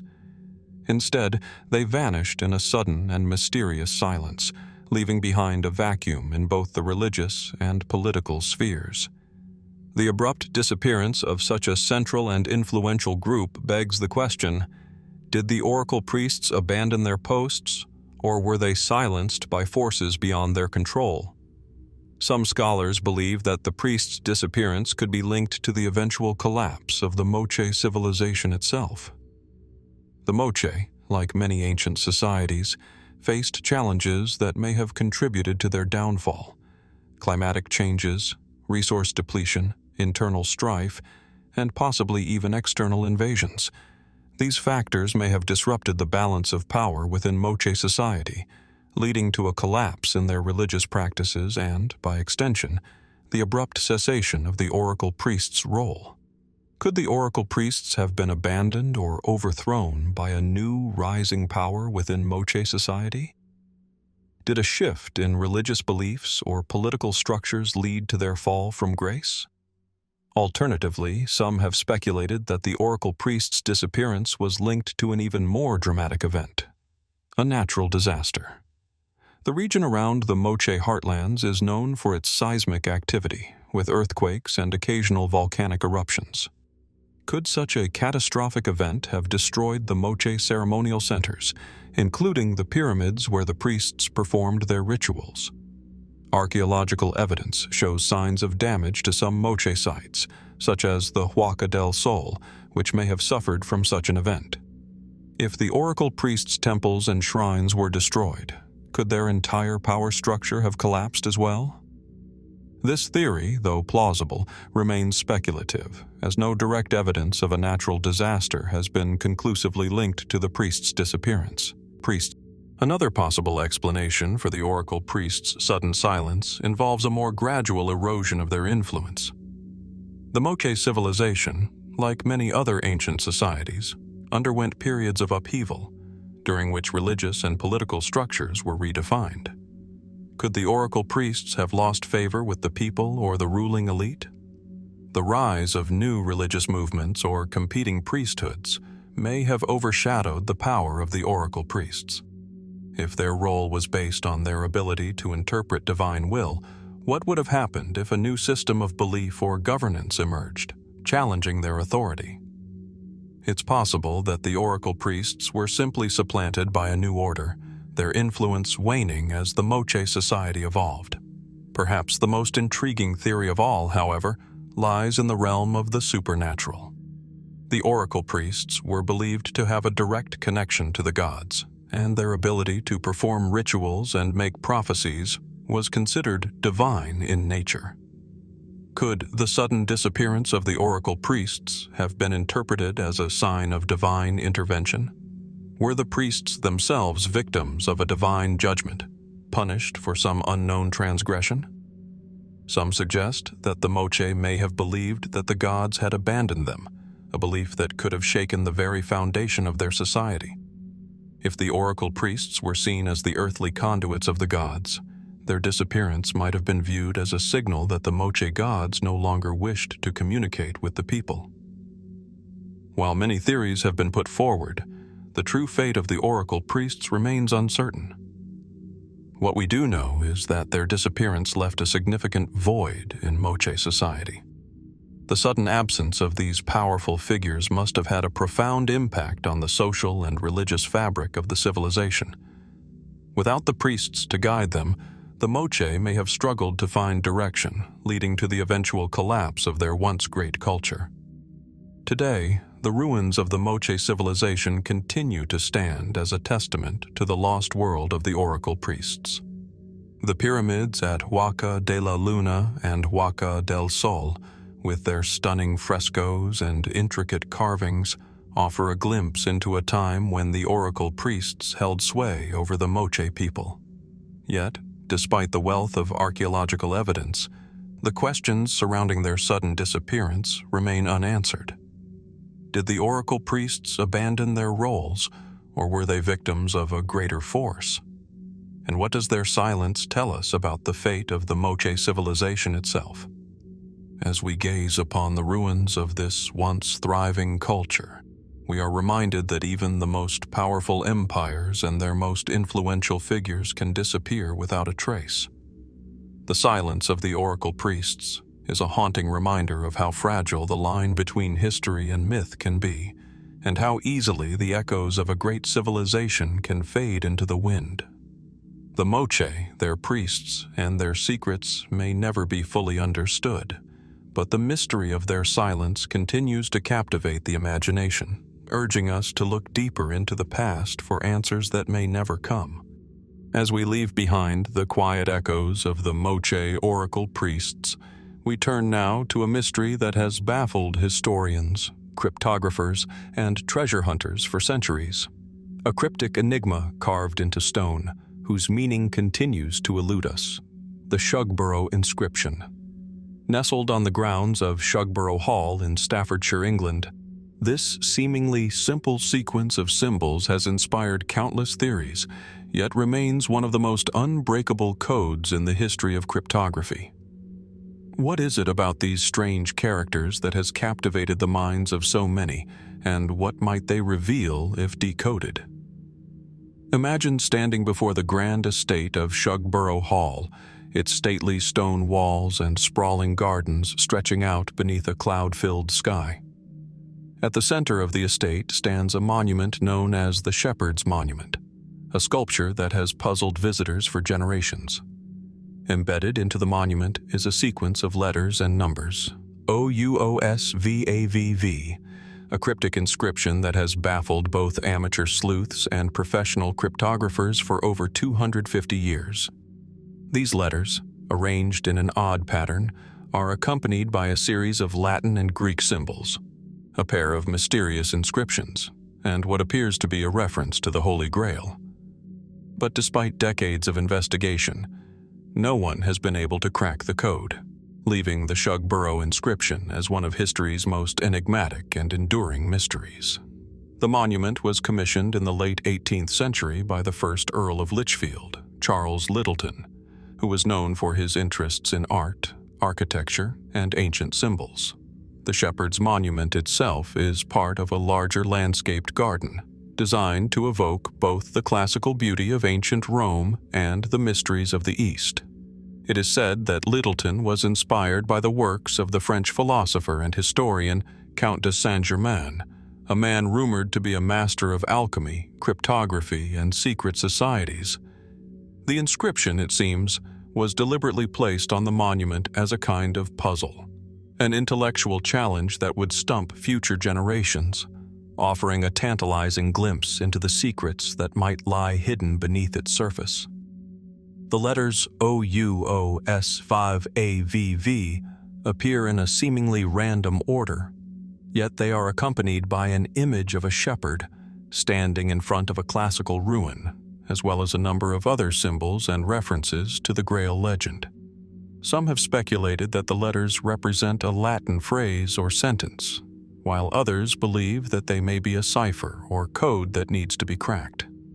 The most famous interpretation of the inscription suggests that the letters could be a cryptic reference to the Holy Grail itself, a hidden treasure that has captivated the minds of mystics and scholars for centuries. But what does this inscription truly mean? And why has it proven so difficult to decode? One theory, first proposed by the noted scholar and cryptographer Dr. Walter John, suggests that the letters are an anagram, with the phrase OUOSVAVV rearranged to spell Vaso Urn et Sum, which translates roughly as the vessel and the sum. In this interpretation, the inscription may refer to the vessel of the Holy Grail, an object that has been the subject of myth and legend for centuries. According to this theory, the monument was created as a kind of hidden map, pointing to the location of the Grail, or perhaps the ultimate secret behind its existence. But despite the plausibility of this theory, no definitive evidence has been found to confirm that the inscription refers directly to the Grail.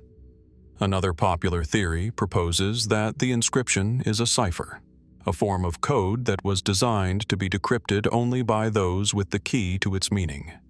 The idea of hidden codes and secret messages has long been a staple of history, from the encrypted writings of Renaissance scholars to the coded messages of wartime spies.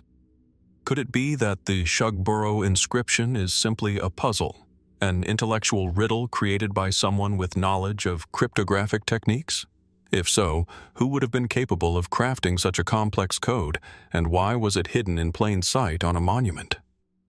There are those who believe the inscription may be tied to the Freemasons, a secretive society with a long history of using codes and symbols to convey hidden meanings. The Freemasons were known to be active during the 18th century, and their symbols and rituals have been linked to many famous mysteries throughout history, including the quest for the Holy Grail. The connection between the Shugborough inscription and the Freemasons is not purely speculative. Some scholars have noted that the Shepherd's Monument contains several Masonic symbols, including a reference to the number 3 and the letter G, both of which are significant in Masonic ritual. Could the inscription be a secret message meant only for those initiated into the mysteries of the Masonic order? Alternatively, some have speculated that the inscription could be a reference to an even older tradition, one that draws upon the ancient cultures of Egypt, Greece, and Rome.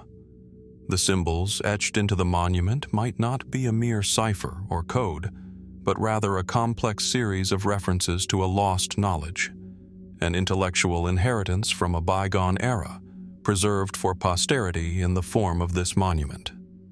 Could the Shugborough inscription be an attempt to preserve an ancient wisdom, perhaps related to alchemy, astronomy, or the sacred geometry that underpins the design of many ancient structures? The idea that the inscription could be a remnant of an ancient intellectual tradition raises intriguing possibilities, though no solid evidence has yet been found to confirm such a theory. Despite the countless theories and attempts to decode the inscription, the true meaning of the letters OUOSVAVV remains elusive. Some cryptographers have claimed to have solved the puzzle, but their answers have been met with skepticism and rejection by the broader academic community. The problem, as many experts point out, is not simply that the inscription resists decoding, but that it seems to defy all conventional methods of interpretation. Whether it is a cipher, an anagram, a reference to the Holy Grail, or something else entirely, the Shugborough inscription remains an unsolved mystery, a code that cannot be broken. As we stand before the Shepherd's Monument today, the unanswered question still lingers in the air. What was Charles Littleton trying to say with this cryptic inscription? Was it a message to future generations, a challenge to those who would come after him, or a key to a hidden treasure waiting to be uncovered? And why has it proven so difficult to decipher, even after centuries of attempts? The Shugborough inscription, with its strange letters, symbols, and hidden meanings, is a reminder of the mysteries that still remain locked within history's depths. The silence of this unbroken code invites us to question what might still be hidden from our understanding. Secrets that could change our understanding of the past and perhaps even our future.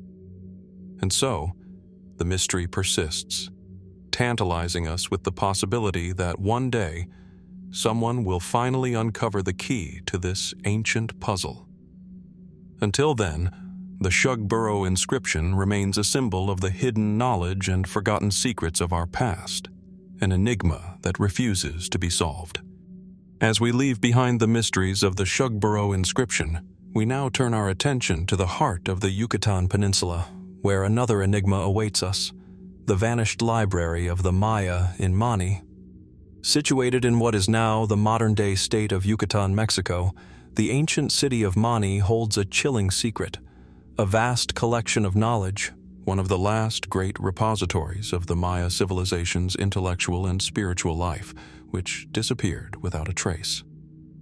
What happened to the library, and why has it remained hidden for centuries? Imagine walking through the dense, humid jungle of the Yucatan, where the air is thick with the scent of damp earth and the sound of wildlife fills the atmosphere. Towering trees sway in the breeze, their branches interwoven with vines and creeping plants. Beneath the foliage, the remnants of an ancient city emerge, weathered stone buildings, pyramids, and the occasional intricately carved glyph, each one a testament to the greatness of a long-lost civilization. Amidst the ruins of this once vibrant city lies a site of profound historical significance, the ruins of a library where the written records of the Maya once resided. These records, it is said, contained not only the wisdom of their ancient world, but also secrets of their religion, astronomy, and history, knowledge that could change our understanding of the Maya civilization itself. The Maya, an advanced and highly sophisticated people, left behind a legacy of remarkable achievements, fascinating architecture, advanced mathematical systems, and a complex writing system known as glyphs. The Maya were also deeply spiritual, with a rich mythology and elaborate religious practices that spanned thousands of years. Central to their intellectual and spiritual life were their libraries, repositories where the sacred knowledge was preserved on codices made from bark paper, deerskin, and other materials. These codices contained everything from astrological charts to prayers and rituals, pivotal tools for the Maya's religious and political leaders. The Library of Mani, in particular, was said to be one of the last major collections of written knowledge in the Maya world. By the time the Spanish arrived in the region during the early 16th century, the city of Mani had been one of the last strongholds of indigenous Maya culture, as many other Maya cities had already succumbed to Spanish conquest and influence. Here in Mani, it is believed that the Maya continued to preserve and maintain their sacred codices, providing an intellectual sanctuary for their heritage. But in 1562, this haven of knowledge met a tragic fate. It was then that Bishop Diego de Landa, a Spanish Franciscan priest, led a violent campaign to convert the Maya to Christianity and eradicate their native customs. In an act of destruction that would haunt history, Bishop Landa ordered the burning of the codices and the libraries that contained them. Thousands of sacred texts, each one a window into the heart of Maya culture, were reduced to ashes. Among these texts was the fabled Library of Mani, where it is believed that many of the sacred writings of the Maya once flourished. The burning of the codices in Mani and other cities is considered one of the greatest losses of knowledge in human history, a cultural genocide that erased much of the Maya's intellectual history. But the destruction of the library is not the end of the story. Many accounts suggest that, although the codices were destroyed, some Maya continued to hide their knowledge, safeguarding fragments of their history and their wisdom. It is said that even after the Library of Mani was lost, the city itself held a deeper secret, one that has remained hidden for centuries. Could there be more to the library's fate than what history has told us? Are there still remnants of this vast collection waiting to be discovered, buried beneath the roots of ancient trees or concealed in the overgrown remnants of the city? The question of what happened to the knowledge of the Maya is central to the mystery of Mani. While some Maya codices have survived, most famously the Dresden Codex, the Paris Codex, and the Madrid Codex, these are but fragments of the lost body of knowledge. The codices that survived were either hidden away in remote corners of the Yucatan or were preserved in secret by indigenous people whose knowledge remained outside the reach of colonial authorities. However, much of the Maya's sacred writings remain lost, and it is believed that the contents of the library at Mani were largely obliterated by Landa's zeal. Yet, even with this destruction, some scholars and explorers remain hopeful. In the centuries following the destruction, rumors persisted of hidden codices, secret scrolls, and inscriptions that had escaped the flames. In the 20th century, archaeologists and historians began to ask, could there be surviving fragments of the lost library of Mani tucked away in forgotten corners of the Yucatan? Could some texts still be hidden in caves, temples, or beneath the dense jungle that now covers much of the ancient city? Several expeditions have attempted to uncover these hidden pieces of Maya knowledge, but progress has been slow. In fact, the search for lost codices in the region has often been complicated by the lack of clear records, as well as the challenges of deciphering Maya glyphs, which remain a complex and intricate script. There are also those who suggest that the Maya intentionally concealed their most sacred knowledge, either to protect it from the Spanish or to preserve it for future generations, perhaps even believing that their wisdom would one day be rediscovered when the world was ready to understand it again. Another theory suggests that the destruction of the Library of Mani may have been more than just an act of cultural erasure. It could have been a deliberate attempt to bury the secrets that the Maya had uncovered about their world. Some fringe theories propose that the Maya were privy to knowledge far beyond their time, perhaps even advanced astronomical or mathematical insights that were lost with the destruction of their codices. Could the Maya have understood the cosmos in ways that modern science is only now beginning to grasp? Could their knowledge of the stars, the movements of planets, and the cycles of time have been so advanced that it posed a threat to the colonial authorities who sought to wipe out any challenge to their dominance? As the search for hidden Maya codices continues, we are left to ponder the fate of the knowledge once stored in the Library of Mani. Did the destruction of the codices truly mark the end of the Maya's intellectual heritage, or has this knowledge simply been hidden away, waiting for the right moment to be rediscovered? Could there still be secrets buried beneath the jungle canopy, just as the ruins of the city itself remain partially obscured by the earth? The mystery of the lost library is not just about the past. It is about the ongoing struggle to preserve and uncover the knowledge that shapes our understanding of the ancient world. The burning of the codices in Mani remains a haunting reminder of the fragility of knowledge and the ways in which history can be deliberately erased. Yet the possibility of hidden fragments, whether physical or intellectual, reminds us that history is never truly gone, merely waiting to be rediscovered. Certainly, here are 6 additional paragraphs that expand on the mystery of the lost Maya library in Mani, continuing the story while adding layers of intrigue and connection to modern exploration. Despite the tragic loss, modern technology has opened up new avenues for discovering what was once thought to be lost. The use of LiDAR, light detection and ranging technology, has allowed archaeologists to peer beneath the thick forest canopy, revealing hidden structures and possible locations where remnants of the library could be buried. LiDAR scans have uncovered large swaths of previously unknown architecture in the Yucatan, and some researchers believe that parts of the ancient city of Mani, along with the hidden knowledge it once contained, could still be waiting to be uncovered. If fragments of the lost library exist, this technology could be the key to unlocking them. As part of the growing interest in ancient civilizations, scholars and enthusiasts alike have increasingly focused on the spiritual and metaphysical significance of the Maya's knowledge. Recent studies have examined the Maya's advanced understanding of the cosmos, pointing to the possibility that their sacred texts contained not just practical knowledge, but profound insights into the nature of existence, time, and the universe.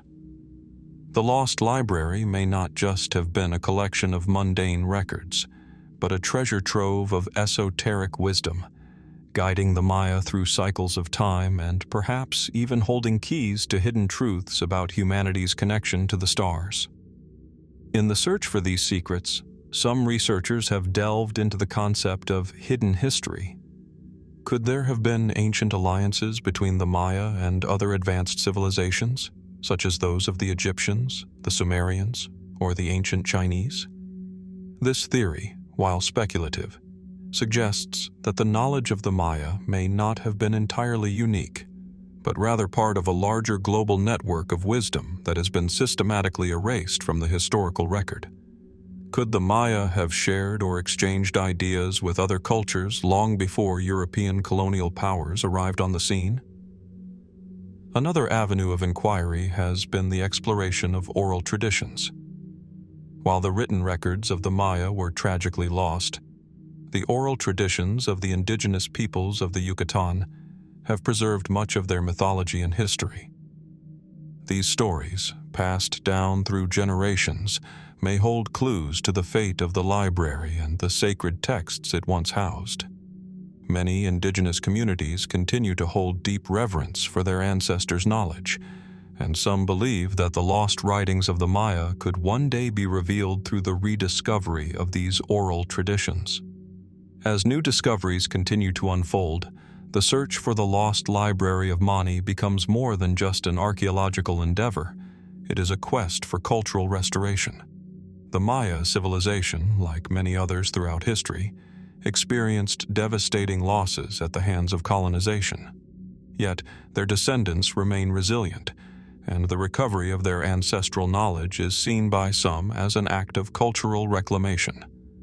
To uncover the surviving fragments of the Maya's intellectual and spiritual heritage would be not only a triumph for archaeology, but also a powerful statement of survival and identity for the indigenous peoples of the region.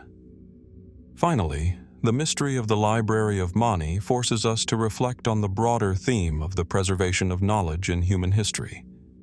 Throughout time, knowledge has been burned, buried, forgotten, or hidden, whether through the destructive forces of war, religious zeal, or cultural suppression.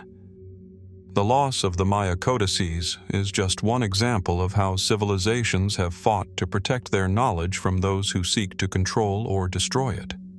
Yet, history shows us that knowledge has a way of resurfacing, often in unexpected ways.